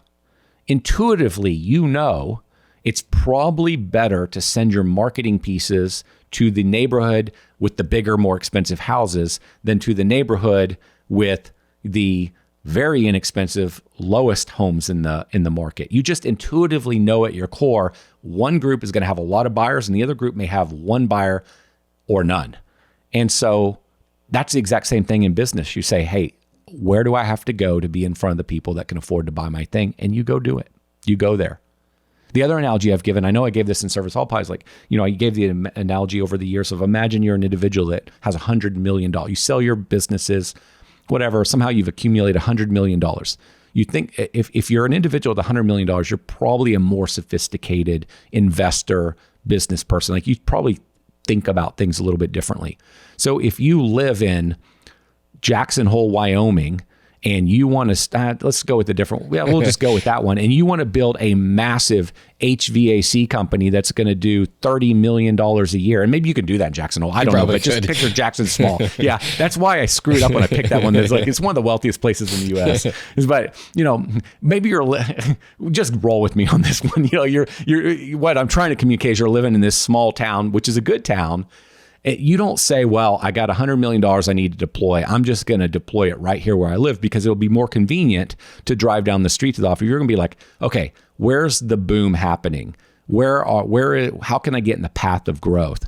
Oh, that's in Tampa, Florida. Oh, it's in Phoenix, Arizona. And you start your businesses there. And you just get on an airplane and fly back and forth, or you get a house in one of those places. I think that would make sense to me. That's what a person that has that kind of money does. They look for the opportunity and they capitalize it. If you're a real estate investor, you can just buy homes in your neighborhood, or you could say, hey, what's one of the fastest growing markets in the United States? Oh, it's areas around Austin, Texas. I'm going to go deploy my capital there. That's what a sophisticated investor does. He doesn't wake up and say, well, sure be nice if I just buy the house next door. Oh, and the house next to that so that I could just walk over there and maintain them. Nobody of real wealth is thinking about it that way. And so we've gone on a tangent here, but it's an important tangent that it's really critical to think about where are your buyers, where are the people who have money, go get in front of them. If your business is in the wrong place, relocate the business. If you don't want to relocate the business and not people to buy it, change the service offering. Like you just gotta, it's back to the conversation of we don't want to go through pain. We don't want to make the sacrifice. That's what got us going on this thing. There's a million different ways you have to make the sacrifice. And you just got to do it, or you will never get what you want. I mean, you can have people lie to you and tell you that it'll be okay, it'll work out, you can build that. They're lying to you, but that's not going to get you anywhere. And that's why when we started over, like, okay, we're up in the Midwest. We have 6 months of winter. What service offering can we do that's all winter long? And for us at that time was pest control. Like, okay, this makes way more sense. And it did. Like now our technicians can work all year round. So just picking the right services in the right market is massive. And I fought both those wrong two things for 10 years. But I wouldn't be where I'm at today without it either. So yeah, well, that's the other thing is it's easy for an entrepreneur to beat themselves up because for 5 years they haven't seen success as measured by size of company or by money in the bank, but they underestimate everything they've been learning. Right. They understand that all those learnings are eventually going to get applied to the thing that really scales and builds. Mm-hmm. And so we don't always see the outcome of all the great stuff that's happening because we measure the outcome in money. Right. But oftentimes it's there. Yeah, I mean, I've learned so much, like mostly from you, but a lot of others too. And I've learned so much the past like 3 to 4 years. Like it's just incredible. Like they always say you have to like become the person first, and then the business will come. And it's like the law of the lid, yeah. Like you just have that's a good one. I believe that. It's like believe that. Like if you're a 7, you're only going to lead a 5, right? So you got to keep leveling up so you can level up the other people around you. And that's when things start getting interesting.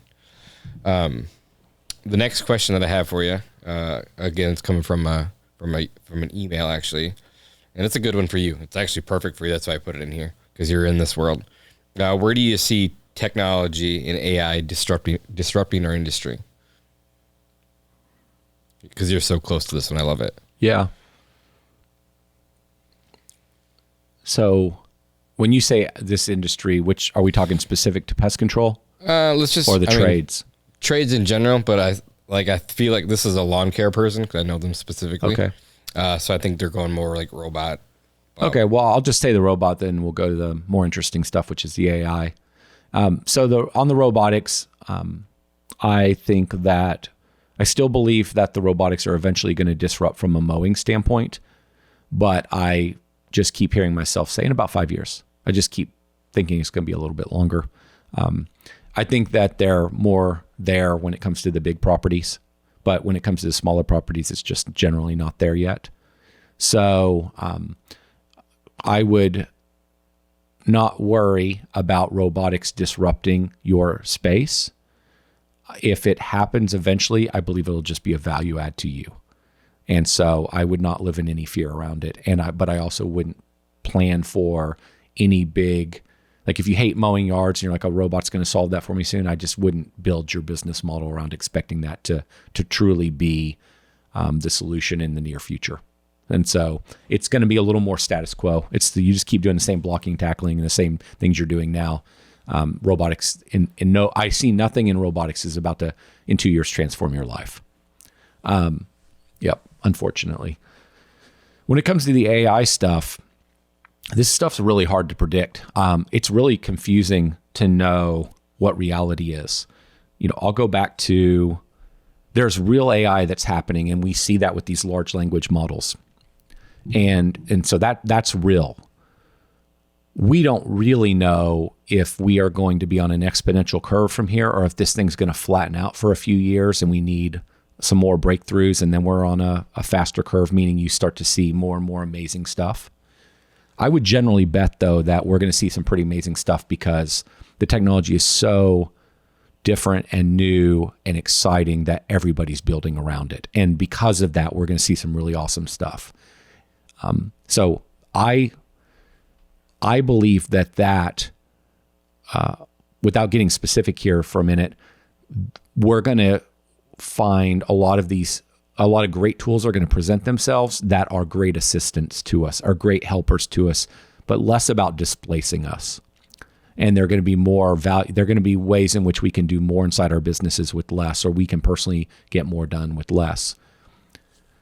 The challenge on this stuff, in my opinion, and again, you're just listening to my opinion, I have no idea where I'm wrong. But earlier in our conversation, I was talking about when I was in my 20s, I worked in the decision support industry. Everything we did back then would be called AI today. And that was 20 something years ago. It wouldn't be AI like the large language models. It would be, because a lot of what AI is, when people are saying it's AI, is they wrote an algorithm or algorithms that are doing a very narrow and specific task, solving a very narrow and specific problem. Now the word to put to this is AI.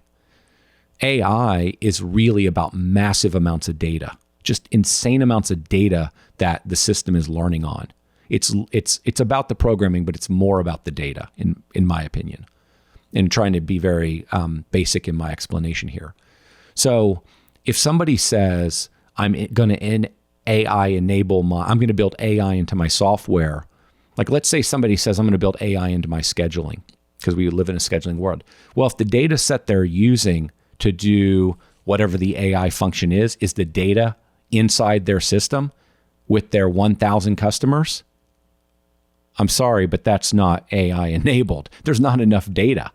That's why these AI companies require Microsoft and Google and OpenAI, like with massive amounts of money, massive amounts of data points, massive amounts of inputs.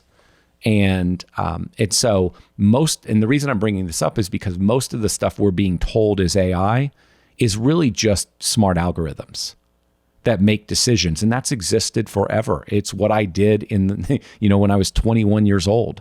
And so the reason I give this explanation is because there is a risk that you plan for something that's not going to appear, like some big change in the world via AI that's going to mean you don't need as many people very soon, or you can automate all your pricing and online sign up. And therefore you say, well, instead of investing in certain things, I'll just wait 2 more years and all this will show up. We don't know for sure what's actually going to show up. But I'm if I'm coming across negative, I am to make a point until I think you need to keep running and doing what you're doing. But because we don't know how fast this will progress, but I'm actually extremely optimistic. And I'm very positive, and I may not be sounding that way. I just want to bring some reality to it. In that, don't change your business model and your plans based on the belief that something is going to emerge in the next year or two that's going to mean you don't need a customer service team, or you don't need a sales team, or you don't need to keep building a data set so you can figure out how to better price. Like that, does that make sense in what I'm trying to communicate here? So very optimistic. I think it's going to change the way we do customer service. I think it's going to change the number of people we need on a customer service team. It's changing the way we write copy. It doesn't necessarily mean it's the best copywriter. That's why, I think you still use a really great copywriter, but they can use AI, large language models in this example, as an assistant. It's going to, and there are going to be really cool applications that we can use that, we can't even predict yet. And so, I'll use the example of, like using a Lawncare example. A lot of people have written an algorithm, which is a very, very, very elementary algorithm that if you can just take the measurement, the area, you do a math calculation, figure out the area of the grass on a property because based on some points drawn on a map, it can take that and it can go look it up inside of a rate matrix or a pricing matrix, and it can say if it's this square footage, then it's this amount of money. Some people are going to call that AI. That's not AI. What AI is that something can look at an image, and when it's looking at that image, it can say, this is concrete, this is grass, this is a tile roof, this is a stone house versus a brick house, this is a pool, and it can just look at it and automatically outline the dimensions of those things, tag those things, and identify it. The way it does that is data. The breakthrough is not writing the code to do that. The breakthrough is the data where there is a database of 1 billion images or 10 billion images where it learned what a pool was by some system teaching it when it was right when it identified a pool and when it was wrong when it identified a pool. And it learned over time based on looking at lots of data what a pool looks like, and then you get a high level of accuracy. And so that's what I'm talking about when I say to do real AI requires massive amounts of data. And so a lot of times, like if Service Autopilot were to say, hey, we're going to be an AI-enabled system, I'm like, oh, that's probably not quite right. It would probably just be right now we're writing, really good algorithms to solve specific problems. But even Service Autopilot, who probably has more data than the majority of systems, probably doesn't have enough data to do a lot of this AI stuff that we might imagine. So do you think AI is like just a buzzword right now? I think it's a buzzword to raise capital, and it's a buzzword to sell technology, and it's a buzzword to increase your valuations. But that doesn't mean that it's not legit. I think AI is the single most interesting thing that's happened since the cell phone, frankly, I think since the internet. We just don't know yet how much faster it's going to grow. And I don't know because I'm not living in that world. So we don't know, as I said earlier, have we just had a really big breakthrough? We're going to go through about 2 or 3 years here of where it's kind of about what it is right now. And then there's going to be the next big breakthrough where we're like, holy crap. You're like, wow. We just don't know. Is that 2 years? Is that 10 years? Nobody. Well, I don't know because I don't live in that world. I don't know if anybody really knows, frankly. And so, so I'm extremely optimistic. I think this is one of the most interesting things that's happened since I remember in '96 when I was really young, I became really aware of the internet. And I think it's the most interesting thing I've seen in technology since then. That's awesome. When you, in 1996, you put your business online, you were like one of the first lawn care companies down in Dallas. So I wasn't in lawn care back then. That 96, I was at high school. But it went on. But when the internet came on, like there was that big .com like burst. You were part of that, right? Yeah, but that was in the 2000s, and I was one of those individuals that had 40 different websites playing the SEO game, capitalizing on. You could buy domains like Lawncare Plano, Lawncare McKinney. Plano, McKinney are names of cities, and so I own Lawncare McKinney, LawncarePlano.com, all those domains, and I built specific websites around them.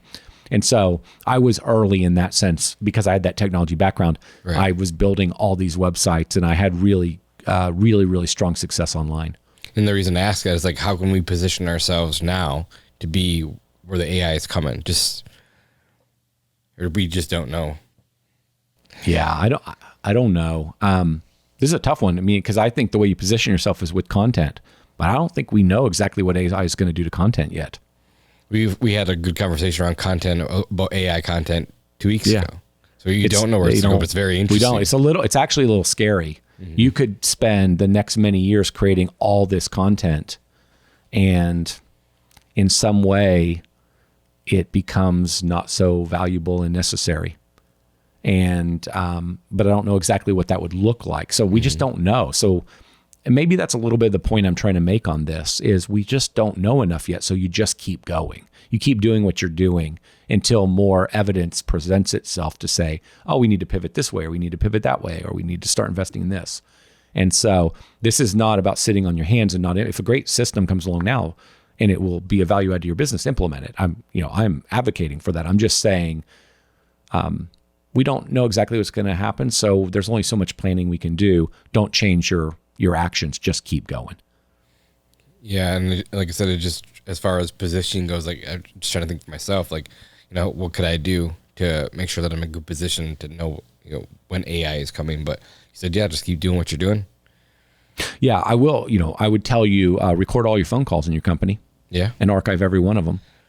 I would say, is that because of AI, like the algorithm, like when you get asked certain questions, going to respond with a I'm going to train it on my answer? own data set. Huh. Yeah, it's something I've been actually giving a lot of thought to. What I'm saying now, I need massive data sets to train the AI. Whatever better word is large language model, but OpenAI is ChatGPT is the example here. Like I want to train that on my data set eventually.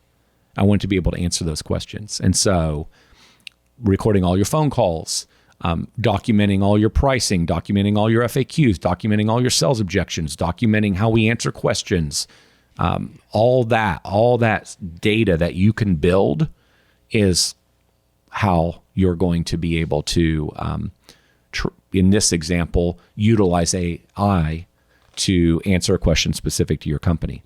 Maybe this is a good example. This is a complicated subject, so I don't know if and I haven't answered these questions before, and so I don't know if I'm being concise. Yeah, but here's an example. You could say, hey, one day there's AI coming that's going to answer my customer support questions. Somebody's going to build and it's, you can kind of see glimmers of it right now. Okay, no, because how can they answer your internal, or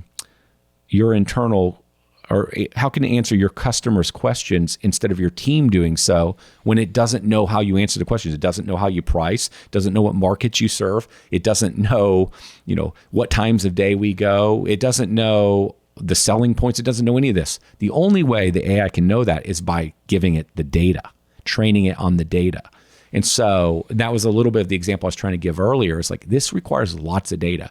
So if you want to get in the path of where this is going, accumulate as much data as you can inside your organization. And I gave examples so that eventually you can have the AI learn all of that stuff about you and answer specific to your company. Like you could go into ChatGPT now and you could ask it to tell me how much it should cost to do pest control in whatever state. And it could probably come up with some kind of a range or an answer. But you can't make that the live communication mechanism with your client. You just gave them the wrong price. It doesn't work. The only way that's going to work is it's got to know exactly what your pricing is. And it can't look at what somebody else's pricing is out on the internet or on other data sets. It's got to look at your data set and know exactly your pricing to answer that question. So start accumulating data. That's a great answer. If you were going to get back in the industry, not industry specific, like service industry. Yeah. What service industry or what specific industry would you choose, and how would you go about? I asked Patrick Baldwin this same question about 2 weeks ago. He's a pest control guy. Patrick really well. Yeah. And I asked him if he was going to get back in the industry. Obviously, he would choose pest control. Told me the areas. Told me how he'd get back in. I probably started by buying a few small companies, bringing a door-to-door team for a year, and just kind of getting those operations set up. If you're getting back into the service industry, which industry are you going to choose right now, today, 2023, and how are you getting back in? This is the exact question I'm asking myself. I know. So I know. You asked us. Yeah. Like, what should I do? I was just on the podcast with Paul and Patrick, and I asked Paul some questions around this as well because he's seen a lot. And so it's the very thing I'm considering.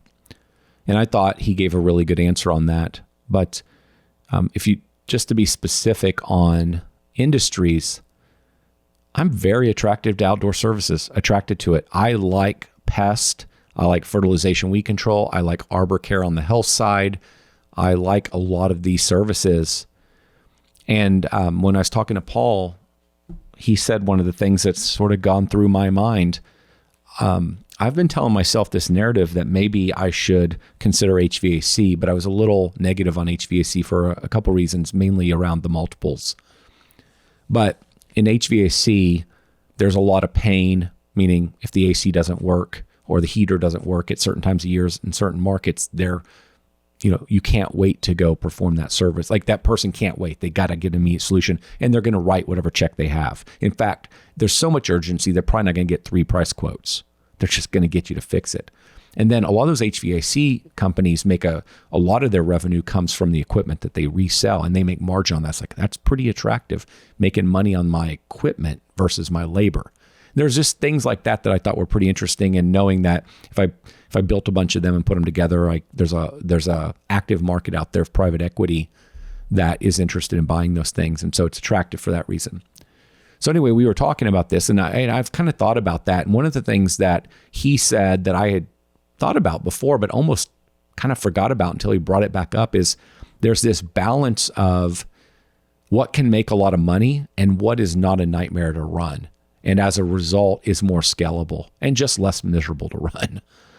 And so I think the pest, the fertilization weed control, the arbor, there's plenty of other, I'm just using those as examples. These are not crazy complicated businesses. They don't require crazy amounts of capital.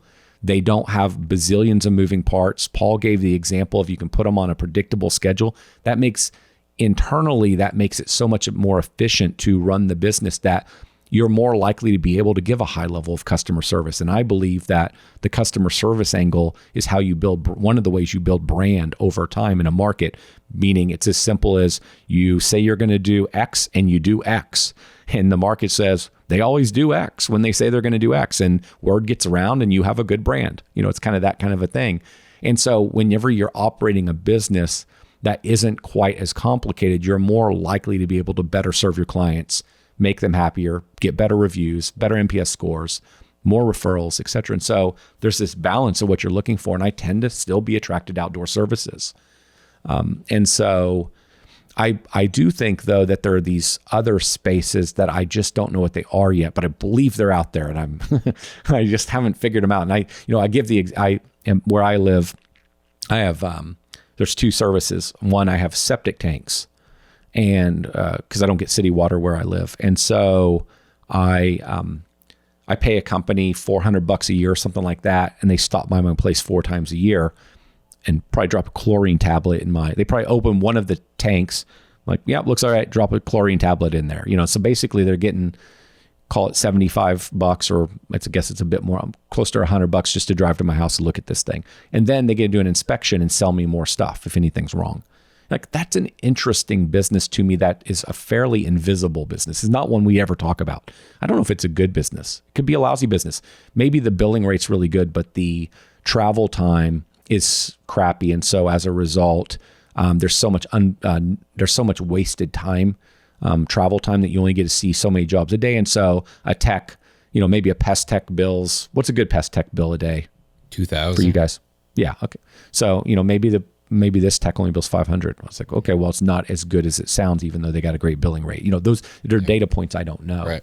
I think about that industry, like or I have sprinkler system in my ceiling, like all through my house, there's a sprinkler system.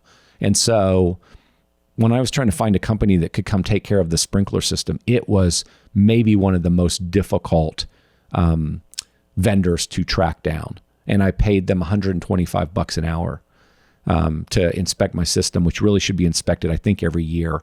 And there's just a variety of other, and when they were out here, they, the little cap that pops down and there's a sprinkler there, it was painted around on a bunch of my ceilings. So I had to replace all these things. And I don't know, paid, $1,000 to do it. It's like, it's great money. And I just thought, when I was looking, all the websites suck.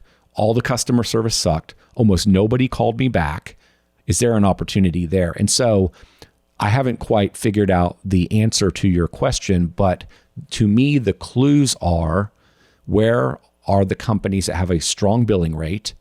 They have crappy reviews, crappy websites, crappy customers. I just had a pickleball court put in my property. I just wrote that down. I literally just wrote that down. Did I tell you this the other day? Yeah. I mean, I feel like I need to be in that business. I mean, it was a really not a great experience. They were, I mean, if you're a busy person and you want to have zero communication with them, and you're absolutely certain that it will come out great, they're fantastic. But I mean, I've never even met a person at that company. I bet we've traded 28 words. I mean, I just like, it's mind boggling.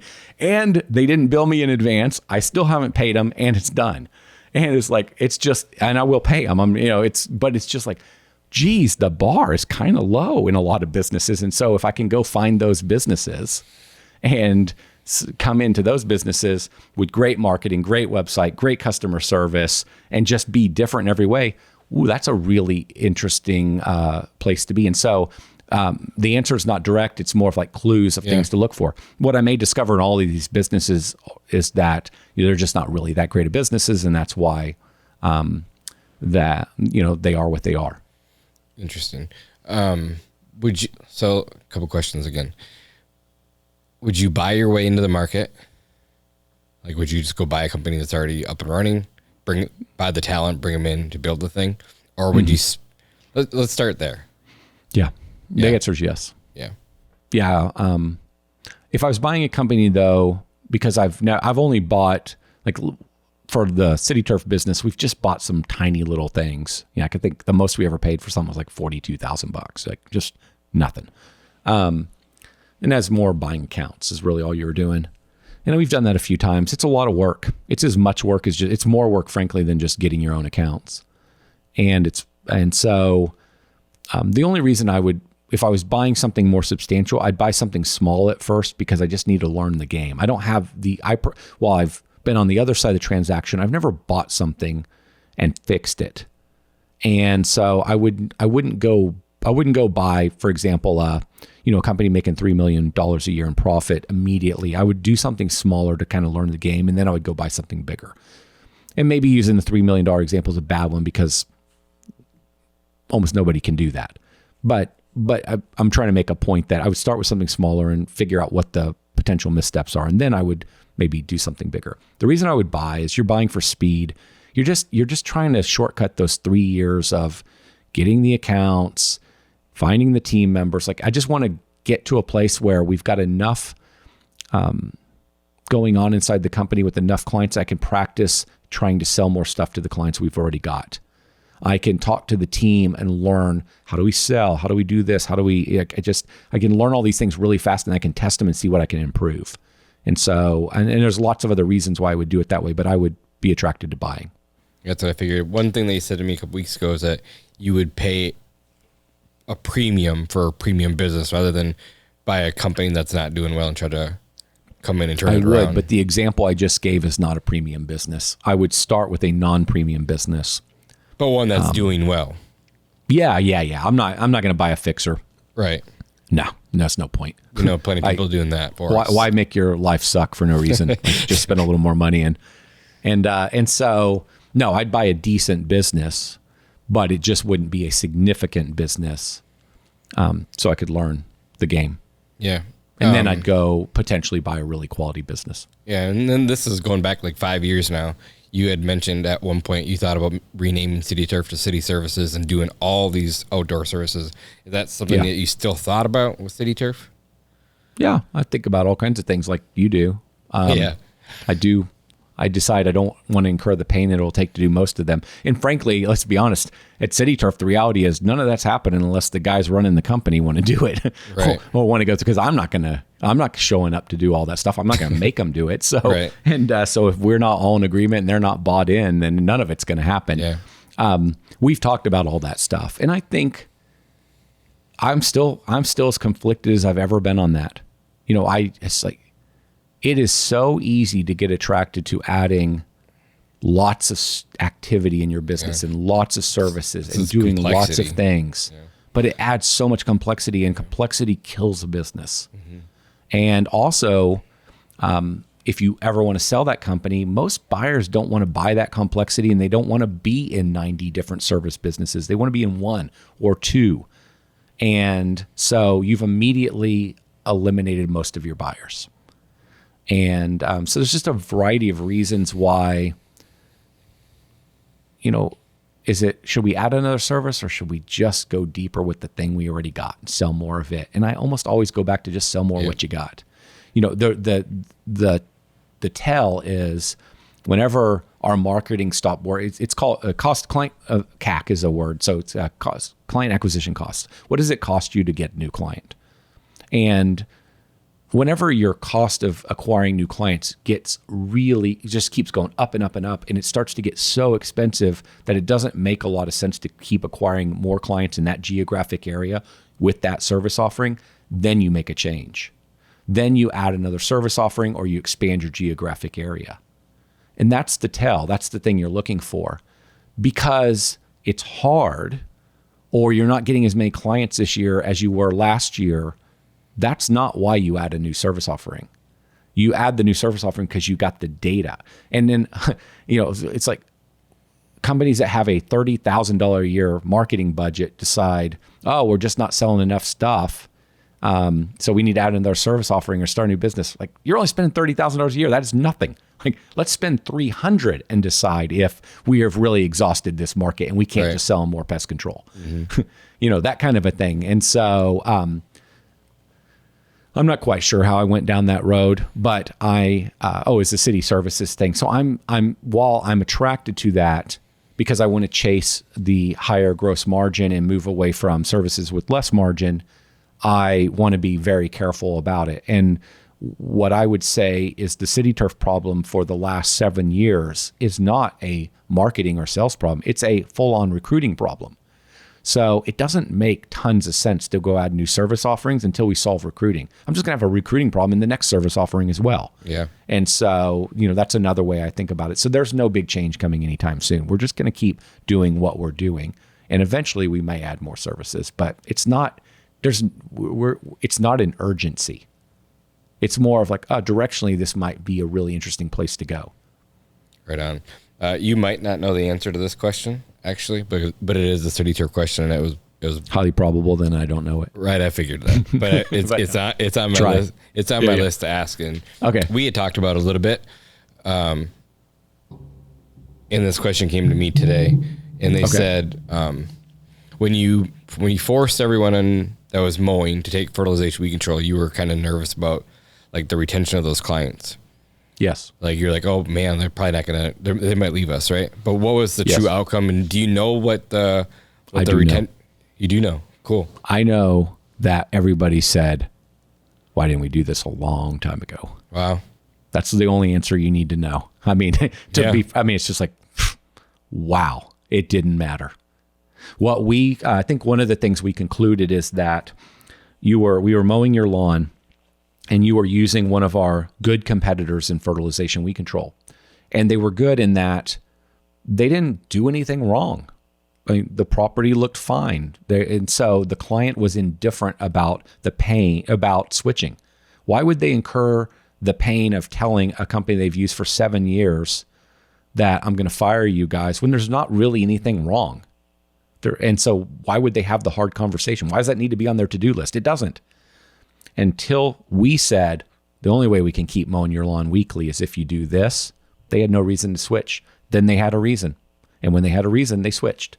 We lived in fear of maybe they wouldn't switch. Maybe they would drop us. Maybe they'd just go find another mowing company. I guess what we found out is we were the most important service company, the one they most liked and trusted. And so while the other one was good, they let them go and they moved to us. But they were never going to do it till we forced their hand. And we only forced their hand because we could do unlimited mowing in this market, and we don't like mowing anymore.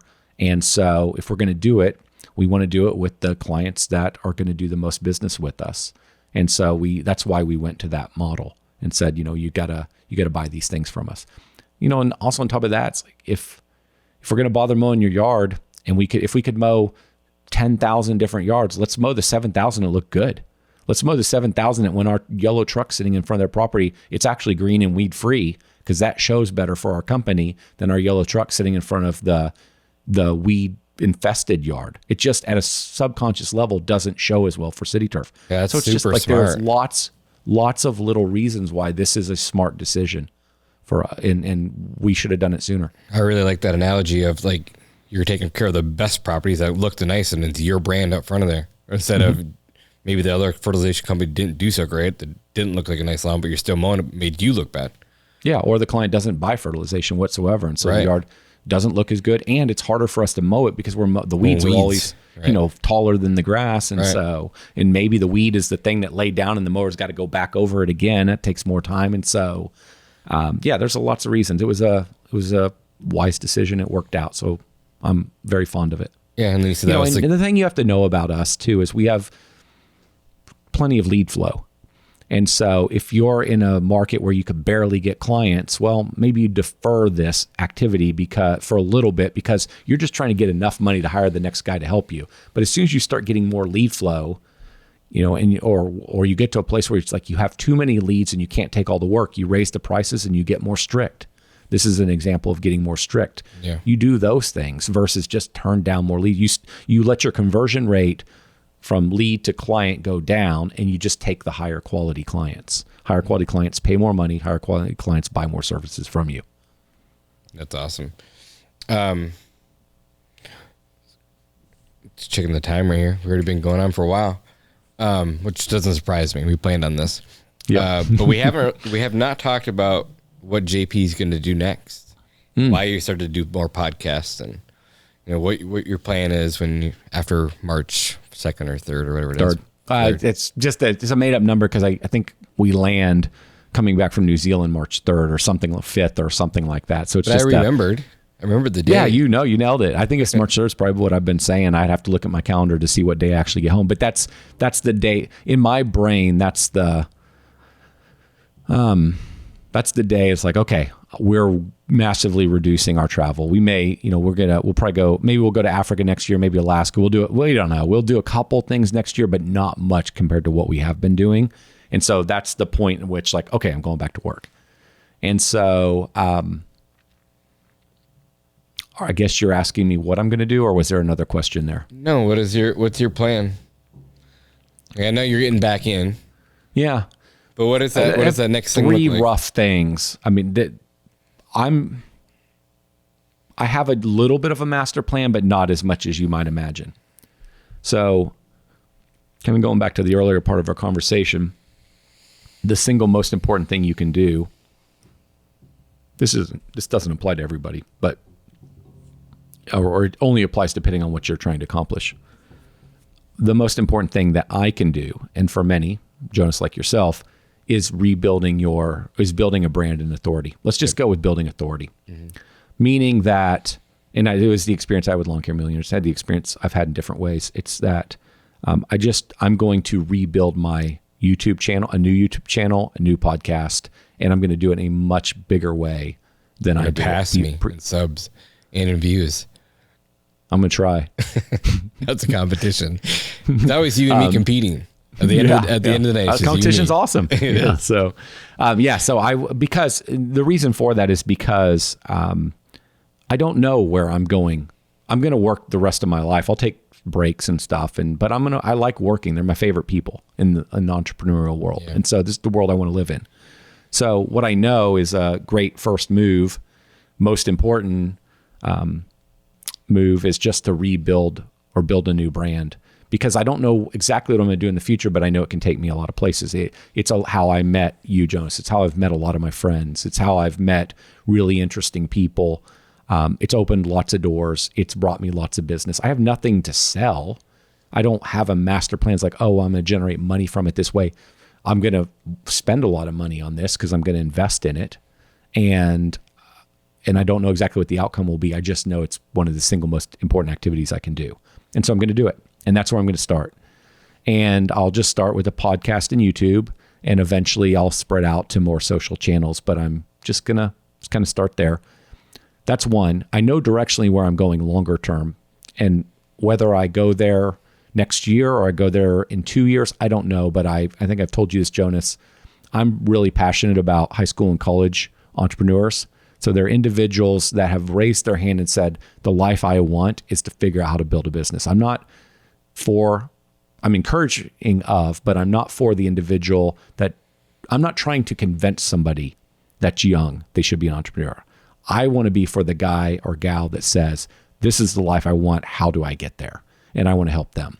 So I know that's where I'm going. I will build a business around this. It will be a crappy business because they have no money.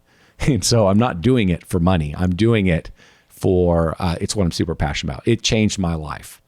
And it's the best way to live life, in my opinion, if you're attracted to it. So I want to help people get there, younger people get there faster. And I think it's the place I can maybe have the biggest impact. So I'm kind of at a place now where I've always cared about the impact, but I've also cared about making money. I'd like to make more money, but I most care about the impact. And so that's the second for sure thing. I just don't know how fast I'll build that. If the right people show up in my life, and I have this desire to build a meetup groups for younger people in the top 100 markets in the United States. When Riley, my oldest son, was 14 and we took him out of school to help him get to where he wanted to go, like craft the rest of his education to get him to where he wanted to go in business. We tried to find some places for him to get up into groups. He did join public speaking, but everybody in the public speaking group was kids that their parents were forcing them to do it. And so it wasn't fun for him. And there was nowhere for him to go and be around other people like him. He was a serious sports guy. Like, he played contract soccer and he was all in, and he was popular. He was social. And as soon as he decided that soccer wasn't his career and that he wanted to make money, all his friends became boring and his friend circle collapsed. And because he didn't have a commonality with them. So how do you take someone like him and get him around other people that are doing stuff? A lot of businesses move forward through partnerships. A lot of problems getting solved are complex and they require different people to bring skill sets. Or go back to our Colby example earlier, you have a quick start and you have a follow through. If you can get them together, what a great team. What a great team. That could be, it's the CEO, COO, it's the integrator, visionary. Yep. How do you help young people find their partner? You don't have to have a partner, but how you help them find them. I believe you do this stuff through getting them together, because it's the same thing, Jonas, you and I live in these worlds and we want to be around other people like us. Well, how do you help somebody do that at 17 years old? How do you help them get to where they want to go at 17 instead of 27 or never? And so I feel like there needs to be groups, and they might exist and I don't know about them, built around the country. And so a long explanation to simply say that if people show up in my life that want to help me figure out how to do this thing, I might go faster.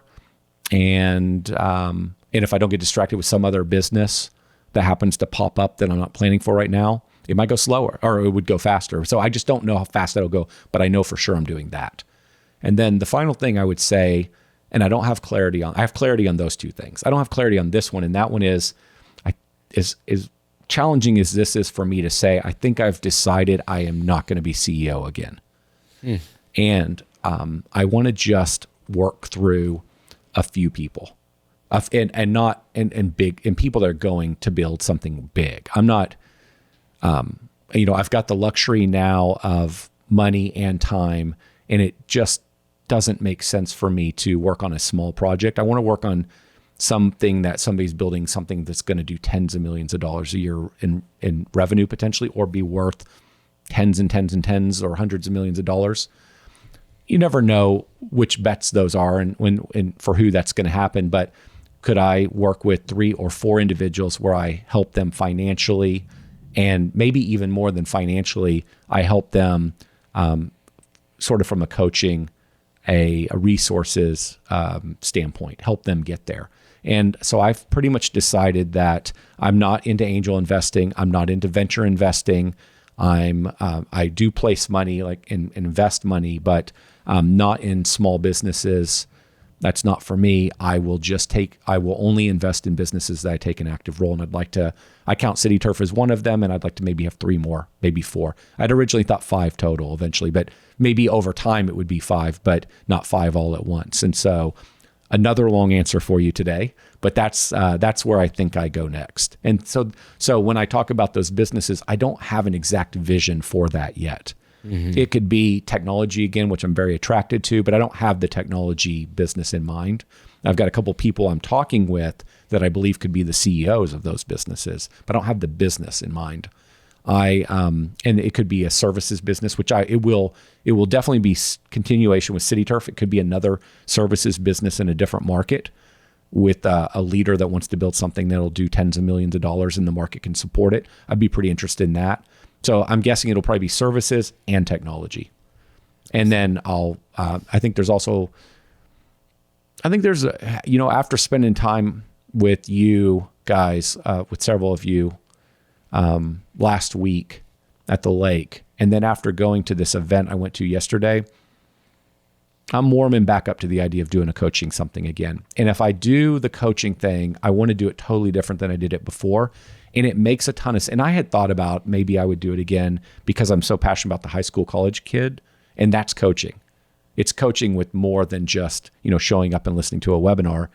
And so if I'm already going to do that, I might as well just be fully in the coaching thing, but do it much bigger and much better and much different this time.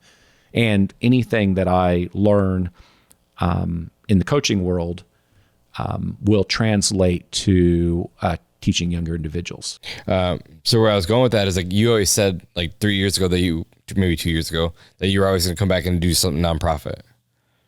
And then at the lake, you said you're conflicted because you hang out with some people in a big circle and they push you that you're not doing something big enough. So that's hard on you. But I think what you have planned will solve for both. Yeah. I think that in maybe the conversation with you in verbalizing some of this more, because I've not been verbalizing this to people. It's been bouncing in my head. I really haven't wanted to talk about anything I'm doing next publicly because I don't like saying I'm going to do something and not taking action on it. And it feels like that to me. And I'm just not ready to have lots of conversations on it. I wanted to truly take my break. But talking with you about this,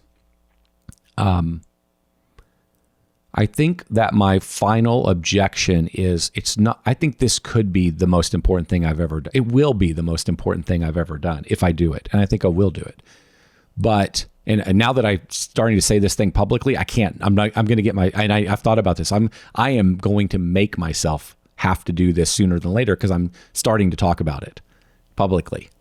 And I love public accountability. You guys heard it here first. So I'm pretty confident this is where I'm going. And I guess there's some language I'm using here where I'm trying to give myself an out, I guess. Like there's something going on psychologically where it's like, I'm giving myself this out that I haven't fully committed, but I really know this is where I'm going. I know it. And so I should just change my language on this.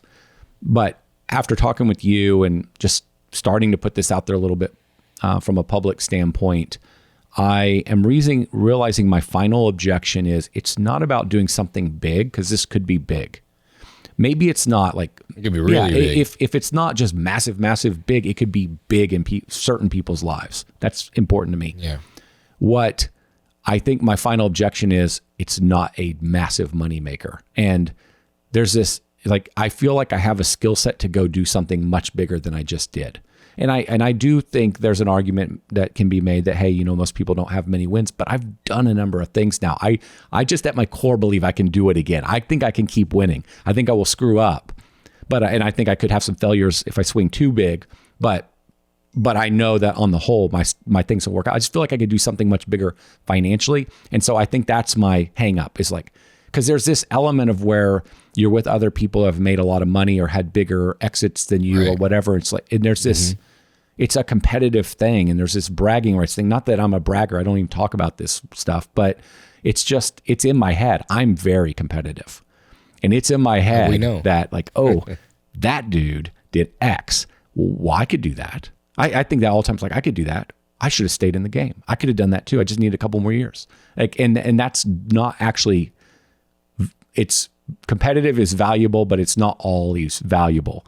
And so that's if I'm making sense, my hang up is I feel like I need to go, sell something for hundreds and hundreds of, like, a much bigger deal. It's like, but then I know if I did that, it would be like, well, I should go sell something for even more money. Like, and it's just a stupid game. And that's my hang up. And it's a hang up that doesn't matter. I just got to get past it. And so I feel like I need to go. You told me the same thing. Did I? Okay.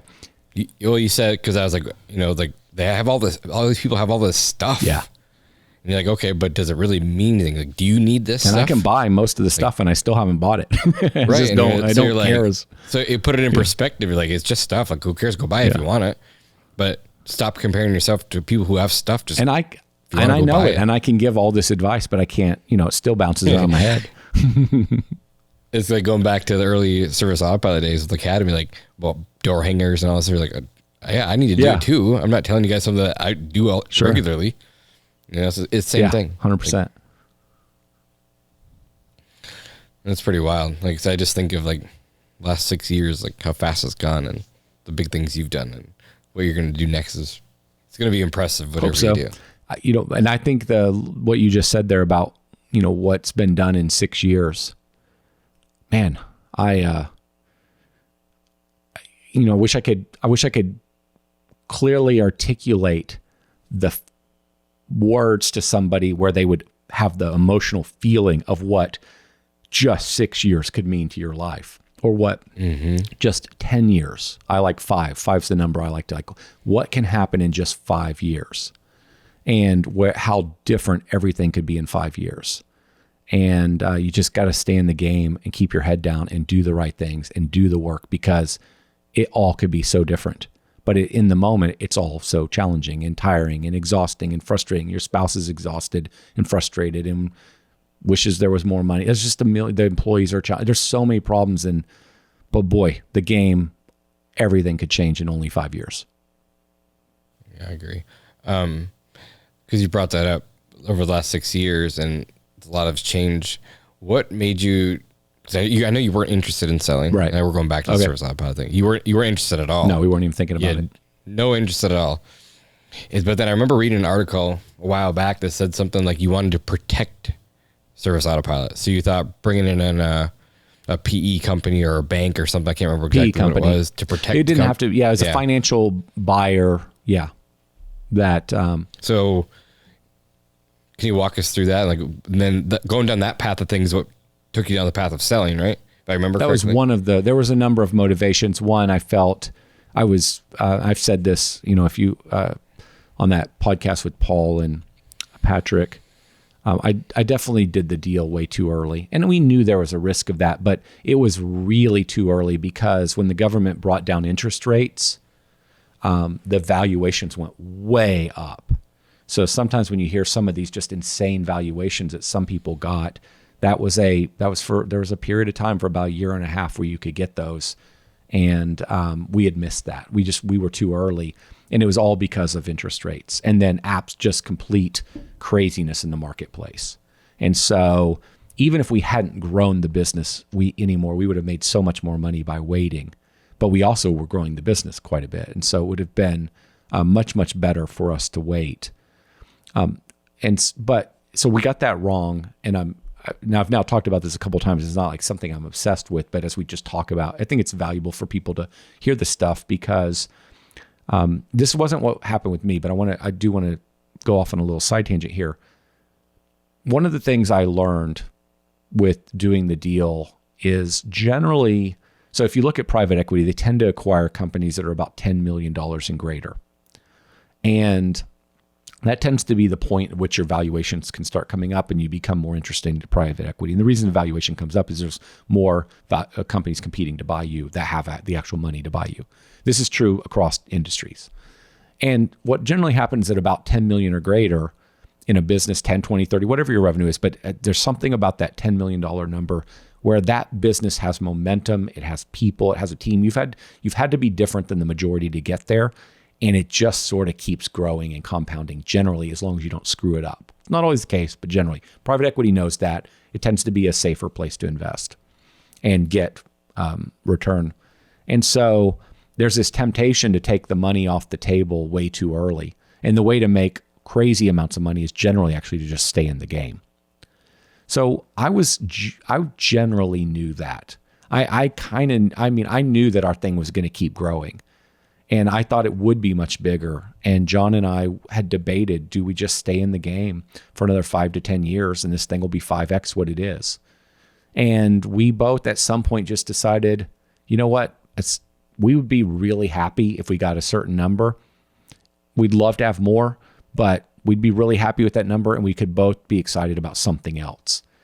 And what had happened is one of Real Green had transacted in our space right before or earlier that year. And I'd heard the rumor of the number and thought, man, if they got that, what would we get, kind of thing. And is that what that's what sparked it. And so, and I had been getting all kinds of interest. People were constantly trying to get a hold of me. And so it was very easy for me with that spark to just actually have some of the conversations. And through some of those conversations with private equity companies, I thought, you know what, I think we could get a number that's high enough that we wouldn't be disappointed. We knew it would be too early, but it would still be a good number. Like, we're good in life. We're done if we wanted to be done. And so then there were other things. There were things like, while I had personally was worth millions of dollars and had liquid assets of millions of dollars before I ever did this. So I was pretty good. This was just another level up, and still a high percentage of my wealth was in SA, like a significant percentage. And so what if something bad ever happened? And so there was an opportunity. Is that what you meant by protect yourself? Yeah, so it was a lock in the money kind of a thing. It's like, I can take this money off the table and I can be good for the rest of my life in a like really good kind of thing. It's like, that's interesting versus trying to play for another, X amount of dollars. And so then there are other things like, as Service Autopilot got bigger, and I don't want to scare anybody because this is not uncommon, but you just deal with a lot of security stuff. There's just, you're getting attacked, and we've never had a problem. We've never had a breach. To this day, they haven't. It's all fine. But that's just the reality of these businesses. And so I don't want to scare anybody. I mean, if somebody's hearing this, they're like, oh my, that's scary. Like, City Turf has all state in Service Autopilot. Like, so, I mean, there's no backup. City Turf has no backup of our data. So I know how Service Autopilot operates, and it's different than the majority. And so, but it's legitimate. There are risks in these businesses. So for somebody like myself, that if something really bad ever happened and it cost millions of dollars in legal fees and millions of dollars in cleanup, that could really make a dent in what I had saved over, I started Service Autopilot when I was 33, 34. I don't know what age I was. That could make a real dent in everything I had done up until that moment, and even through Service Autopilot, accumulated quite a bit in the Service Autopilot days before the sale, and so that was part of it. So just like you could stack a number of these things together, and that's what led us to say, let's see what the market looks like. There was one more that I was going to tell you, and that was we never foresaw COVID coming. We never saw the multiples going so unbelievable. What happened for that year and a half is gone. It is so gone. And I don't even think you should bet that it's coming back. It could in 20 years, but it's not coming back soon. And so in the software world, right? The multiples in software. Yeah. They just got absolutely insane. And so, and we missed that. But even before that happened, we were thinking we could build this thing for a few more years. And if even those multiples in 19 started to come back down, maybe the thing we would have built, but it's not really worth that much extra money. And so what was the point in staying in the game for an extra 2 years? That was not a deciding factor. It's just like, it gave us a little comfort and said, you know what, good is good enough. Let's do this. And then maybe we'll go do something else later. So, a lot of explanation, but that's the stuff that was going through our mind when we decided to do the deal. Gotcha. And I know you've answered this question before, because I said, what did you learn from the experience? And you said, well, biggest thing that I learned was I wish I would have waited 2 more years. Yeah, I should probably stop saying that, because it makes it sound like I'm all stuck on this thing, and I'm truly not. This is not something I think about. Right. No, I know. I didn't realize that. I do think it's worth saying, because it's a valuable lesson to a lot of people, because, and again, I want to be clear, this wasn't me, but it's really easy to think the world's going to end, that things aren't going to keep growing, things aren't going to keep getting better, that I'm eventually going to hit a wall and I'm not going to be capable of building my thing. And it's just generally not the case.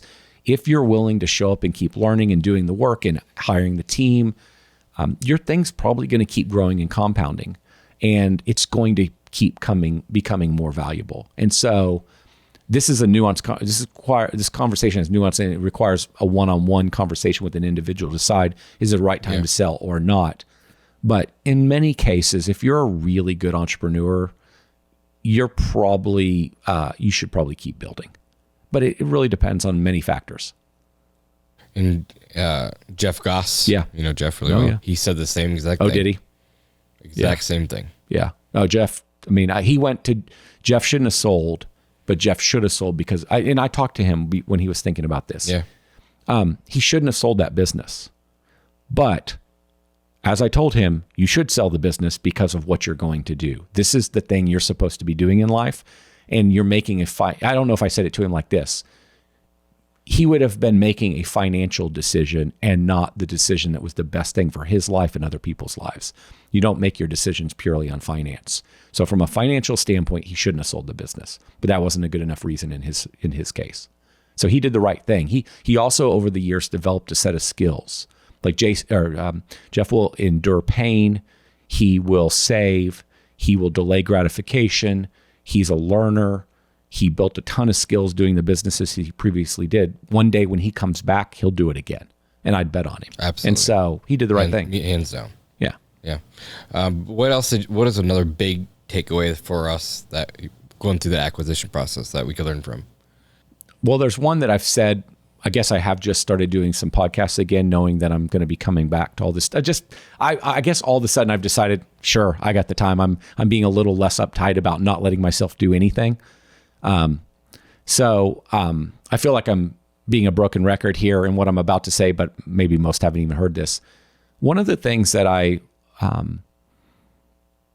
and maybe I did kind of know this one as well, but because we didn't do a lot of planning, like 2 years earlier, we didn't say we're going to sell the company. So what do we need to do to get ready to sell the company? And had we done that, then I would have really started investing. We had millions of dollars in the bank at Service Autopilot. I personally had lots of money. And we should have let's not even use my money. Let's just use the millions of dollars that Service Autopilot had. We should have used all of those dollars in the bank to sell more clients faster, because that is how the valuation game worked. It was on speed of growth and EBITDA and top line revenue. And so you want to buy as much EBITDA and or top line revenue as you can buy. EBITDA, I don't know why I use the word EBITDA. Profits. Let's just go with profits. That's how we all think. You can't spend EBITDA. You can spend profits. So we should have just bought more growth and more profits and spent way more money to acquire clients and done it way faster, instead of continuing to be a conservative company that made money. We still would have made money, and I could spend more and banked money, and we could have just gone much faster. And we would have got valued on it. So you have to tell me if I'm not being clear here. My point is, if you're going to get valued for another dollar of revenue, then let's get some more dollars of revenue so we get a higher valuation. And we just didn't expect to do the deal, so we didn't plan for that. So to maybe make this a little bit more personal, if you were selling, let me just give you a simple number. This is not how valuations generally work, but let's just say that if you sell your company, you're going to get paid 1 times gross revenue. And so if you could, if you are a $2 million business and you could, and if you add another $1 million, you'll get paid an extra $1 million. Just very elementary example here. If I could spend $200,000 to acquire another $1 million in revenue, that will be the greatest return on my money I could possibly get. I spend $200,000, I get another $1 million in revenue, I get another $1 million at the sell. And so I call that buying more revenue. Again, there's more detail that could be discussed on this, but that's the gist of the idea. That's the single biggest misstep we made, simply because this isn't the road we were planning to travel. So going back to the CAC, right? Client acquisition cost. At that point, you don't really care what that CAC cost is, 'cause you're just buying a revenue. If I know I'm selling, I really don't care. As long as that number is less than the number that there's bets here. It's like this is why. Okay, let me finish that thought. If I could pay $5 and get $10 next year, that's a great trade. You're not going to put $5 in stock market and get $10 back next year. Generally, you're not going to get that in bonds. You're not going to get that generally in real estate. Like, it's a really, really good trade. If you could put $1 in and get 10 back, that's a really insane trade. So that's what you're shooting for here.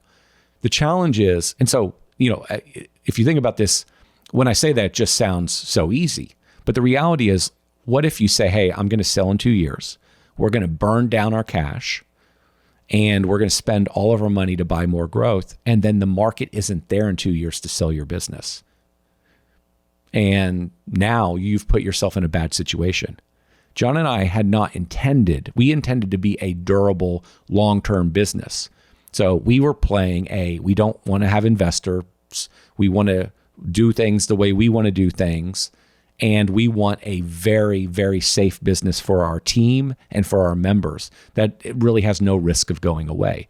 So because we were in the game for the long term, we were patient and it was a good business and we knew it was going to get much bigger. So there was no urgency to spend our millions of dollars. That millions of dollars was our safety net if anything ever went sideways and we had a black swan moment. Unlike, COVID was a black swan. We just didn't know the government was going to put trillions of dollars in the economy. It's unprecedented. And so that should have been a disaster. The government, saved, I guess, created it and saved it, however you want to look at it. And so my point there is you have to protect the downside. And because it was a long-term game, it would have made no sense for us to spend all of our money trying to get more revenue if we weren't going to sell the business. So let me make this one point again. There's risk in this strategy. It's not all upside. As I said, you could spend down the majority of all your money, the majority of your profits, and then there's no market there. The market right now to sell technology company is not great. And most of them are sitting on the sidelines. The IPO market's dead. The private equity companies are still buying. They have lots of money. Valuations are way down. So you might have arrived at that place, whether it's in the software space or the trades, and said, now's not a good time. I'd be better off holding 5 years. But now you've put your company in a dangerous situation. So this is a more complicated conversation than it might appear. It's not as simple as just saying, let's spend all the money so we can sell for more. That can be very dangerous as well. Yeah, and it goes back to when I started over and I called you and asked you what your thoughts were. You probably don't remember this, but okay, well, you have to ask yourself this one question. Are you building this thing to keep or are you building this thing to sell? Yeah. I don't remember, but I'm glad I said that's the right thing to say. I mean, it's two totally different things. And that's why you said it, because if you want to go fast and you're going to build it to sell, you're going to spend the cash to get the revenue to sell it, to spin it off. And there's nothing wrong with that either. No, not at all. And if I had said, instead of selling at the end of 19, we were going to sell at the end of 21, then that's what we would have gone into that mode. We would have become very, very aggressive. But then in 21, is that when the market tanked? End of 21, but we would have nailed it. Gotcha. We would have killed it. So, because I remember you and I were sitting in the back of the bus having the same conversation. When was this? It was in Dallas, or was this before or after we did the deal? After, I think. Well, whenever we went down to Austin, and we went on the river, so I was shortly thereafter, 6-8 months. That part of my life is a blur. I just was going, and we had the same conversation. I remember going to the river. I remember the Austin thing. There was so much. I can't remember if that trip was before sitting in the back or after. Of the bus. Yeah. And it was kind of, everything was still going down. But you really opened up and you're like, I wish I would have. Oh, I said that back then. But Okay. Yeah. I really got to stop talking about this. But yeah, it's all good. I'm very thankful. For sure. I mean, you did really well, obviously. Money-wise, you don't have any issues. No. I remember asking that question too. I was like, when's enough? Or Jonas, I have more money than I could ever spend, but I still don't know the answer to that. No, John and I joke about this. I've talked about it to other people. I've heard this saying, it's like, I just need 20% more. Then I'll be good. Yeah. And that never ends. It's just always 20%. You can always imagine it. I think maybe this is a little bit of what we were talking about. It's like I had told you, our favorite state's Colorado, and Tiffany and I have always thought we'd buy another house at some point. And John and I at one point thought about starting a service Autopilot office in Boulder so we could get to Colorado. And we had talked about that a couple of times over the years. I wonder if you'll remember this. And in fact, when I was still doing SA, I went out to Boulder one time and I looked around at real estate out there just thinking, oh, this would be like, maybe we really do start an office here someday. We wouldn't have shared that with our team. It's just something he and I talked about. So and he too, have long wanted to get to Colorado. And, but there was no reason to buy a place there previously. Kids are little. We don't get to spend enough time there. I'm not working there. It just made no sense. So then I do the deal and now I've got plenty of time. And my kids were getting older. And so there was a moment in time coming when we could be gone and be wherever we want to be, much like we are now. And now I have no interest in buying another house. I mean, the only reason, I think I told you this, the only reason I have an interest in buying a house is like a check mark for success. Like, oh, hey, you bought a house in in a mountain village place, type, mountain somewhere. But it's like, I can rent those places. I can rent in 5 different places. And so when we have this conversation about needing more money, it's like, well, you don't really need a plane. You can use a charter service, ExoJet or something. If you even care about that, you don't really need a second or third house. You can rent really epic places for $2,000, $3,000, $4,000 a night. I know that's a lot of money, but they're pretty epic, and you don't have to ever think about them again once you leave them. And you can do all these things, and you don't have to buy a $25 million jet. You don't have to buy a $10 million house. And you just got to rent them every once in a while if you even care about them that much. And it doesn't require nearly as much money as when you start adding up all these assets you need.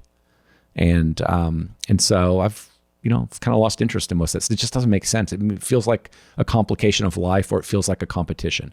Most people are not at their second and third homes, and they just spend no time there. And so now it's this thing that's occupying space in your brain. So how much of that stuff happens because it's a check mark on a list of accomplishments in life, and the excitement was the day you bought it, and after that, it's like, it's cool, but it's just normal life now. And so I really think about this. Like, there's this real watch out in doing things. Lots of things are done by entrepreneurs for bragging rights. And then lots of things are done, maybe they're not for bragging rights, they're just for my example I give, checking the box of accomplishment. I made it. I did it. Those two things are real big watch outs to me. And I think about this a lot.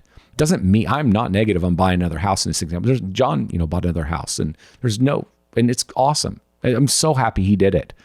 And so I'm not negative whatsoever on this. I just am very careful to say what is my real behind the scenes or subconscious motivation here? Is it really because this is the best direction in life, or is this because of bragging rights or checking a box or appearing successful or something else that does not matter and I don't want to be caught up in it? Right. Makes sense. When you sold Service Autopilot, how were you emotionally after that? Tired. Just tough? Really tired. Yeah. Tired? Just from like all the due diligence process, like I made life more complicated for myself because I went and saw so many private equity companies or let so many come see me. And then to run a competitive process, we took 3 companies through due diligence at the same time.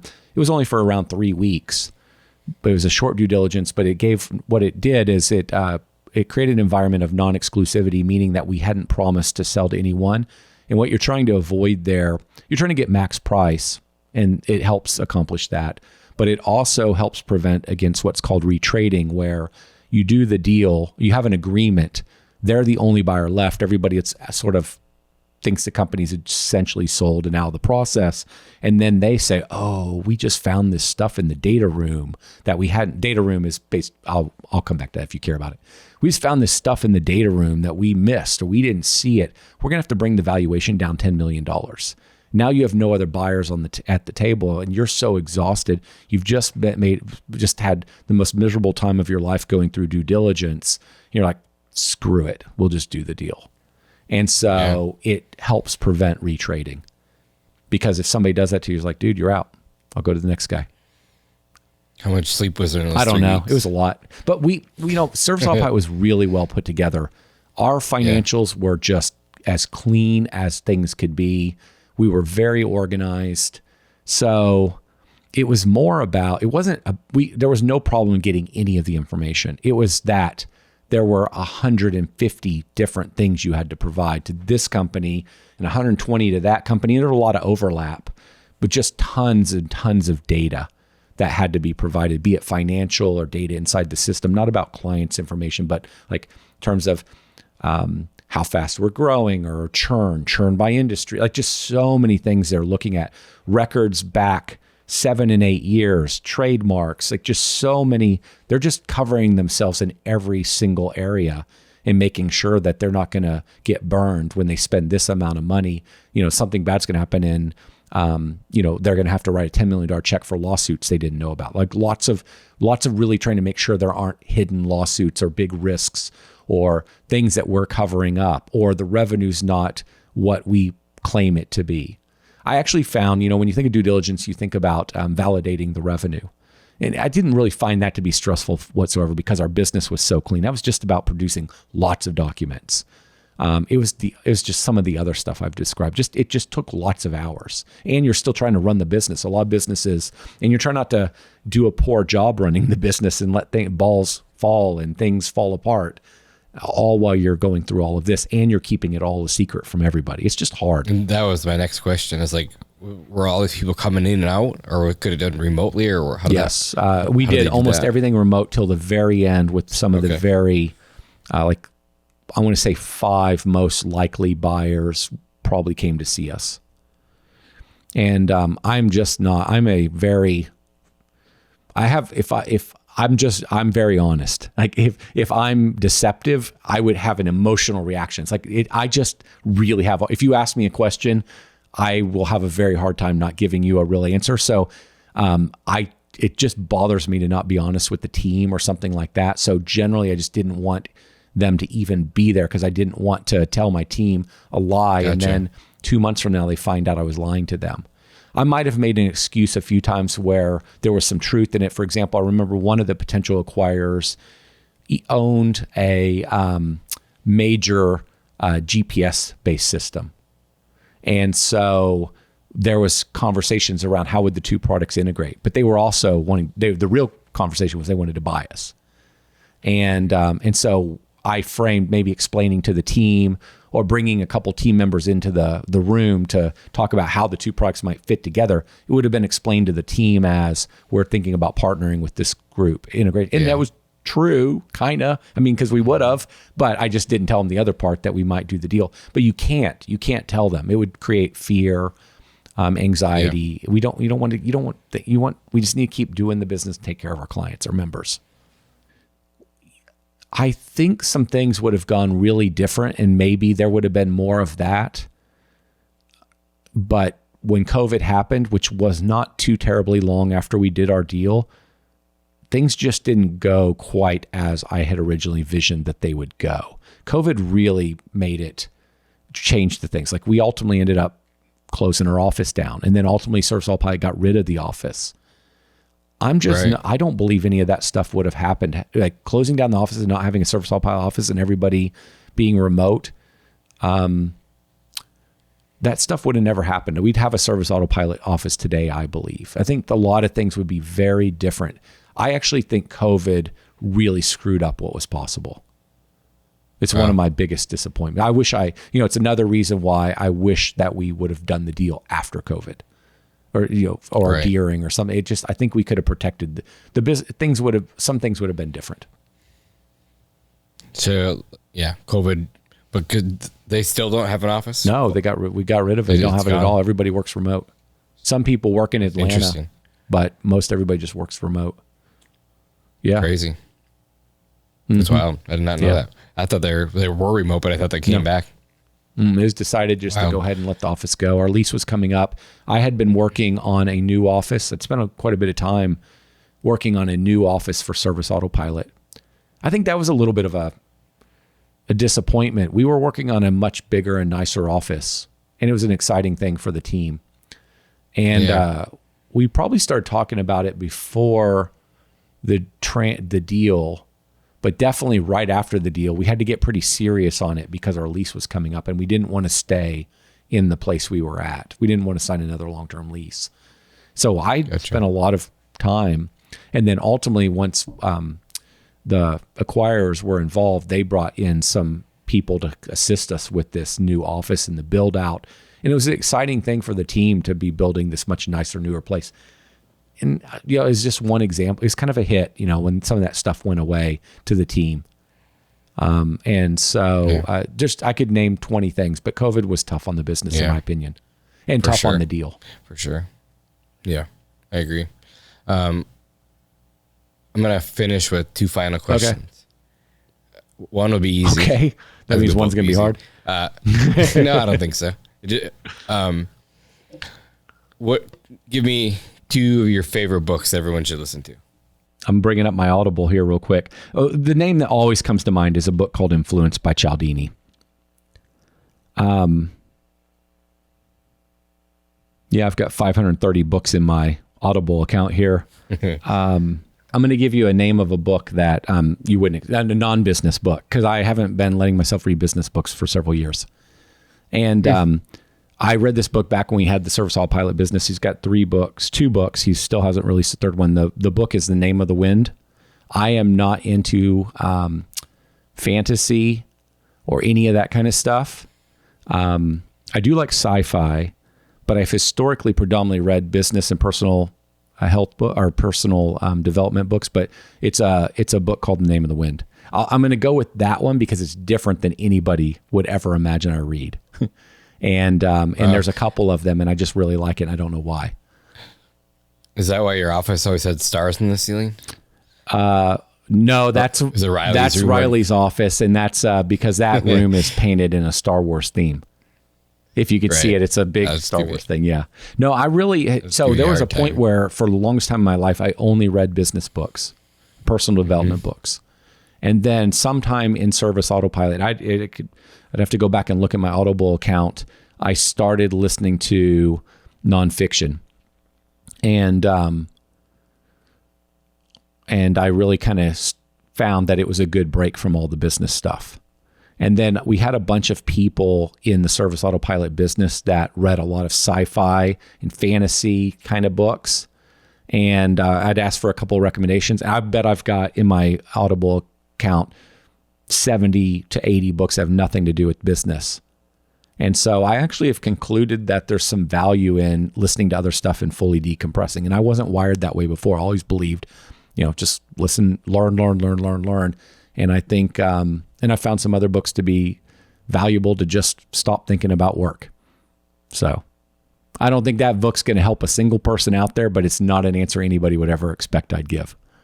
Like 3 weeks ago, I did something I'd never done either. I went to the movies by myself. Did you? Yeah. Just to like decompress and like get my mind off of like just the nuance of everyday same thing over and over. I just realized I got to change my recommendation. My favorite book is actually called Replay. Replay. I'm writing them down. It too is not a business book. I don't know why this didn't come to mind. I have listened to this book 4 times for sure, and so the subject is, it was written probably in the 90s, and it's this guy that dies every time he turns 42, I believe, 40 something, maybe 43, and he wakes up as a high school kid again, like his senior year, and he does his life like 15 different ways. And I've always been obsessed with time. I don't know why, if that's why I like this book. I hate getting older, and I think it's all tied. Everybody makes fun of me because I hate getting older. And I think it's tied to, because I equate getting older with not being able to snowboard, race cars, do all these things, or I think most of it's around accomplishment. I've always wanted to accomplish more faster. And so I think I'm obsessed with these books around this idea of trying to live life different ways. So I've probably got 8 to 10 of this genre, maybe basically every book I've ever been able to find in this genre. If it's got good reviews, I guarantee I've read it. And so Replay is my favorite. I just love the idea, because I think it's a valuable thought exercise too. Like the thinking behind, there's a lot of made up crap in this world. In fact, everything's made up in my opinion. Everybody has cast a narrative on you and said, this is how it is. This is how it should work. This is how you need to live. This is the way you should live your life. It's all just projected on us. It's all made up. Some other person's casting a rule down on us. You can do this thing however you want to do this thing. And the idea that, you could go out and you could just be all in on business and try to accumulate as much wealth as you want, or you could live a different life where it's like just not worried about anything and you just roam the world and travel and you don't ever accumulate assets. There's a million different ways to live it. And that book is that. The guy tries life a bunch of different ways. That's really cool. Check that one out for sure. Last question. What are you most proud of? Oh, that's easy. That's the easiest question. My boys. My boys. I already knew the answer. And Tiffany and I have been married 25 years. I mean, getting married at 21 and staying married is pretty unusual. So, it's that stuff. Yeah, boys are doing Boys good. are awesome. One after college. They're both traveling totally different Recently. routes, going to do different things in life, and I'm super proud of both of them. I'm excited for both of them. Awesome. Well, I guess our time is up. I got to go to a football game in 20 minutes. My watch is dead. My phone is dead. Everything's dead. Good. Well, I hope this was of value, and I hope it comes out good. It was awesome. So, well, again, this will be episode 50. I'll let you know when it's coming out. I look forward to it. Thanks, Jonas. Thanks for including me in your life. Yeah, same to you. I appreciate you. More than you probably ever know. Thank you for that. All right. See ya. Bye.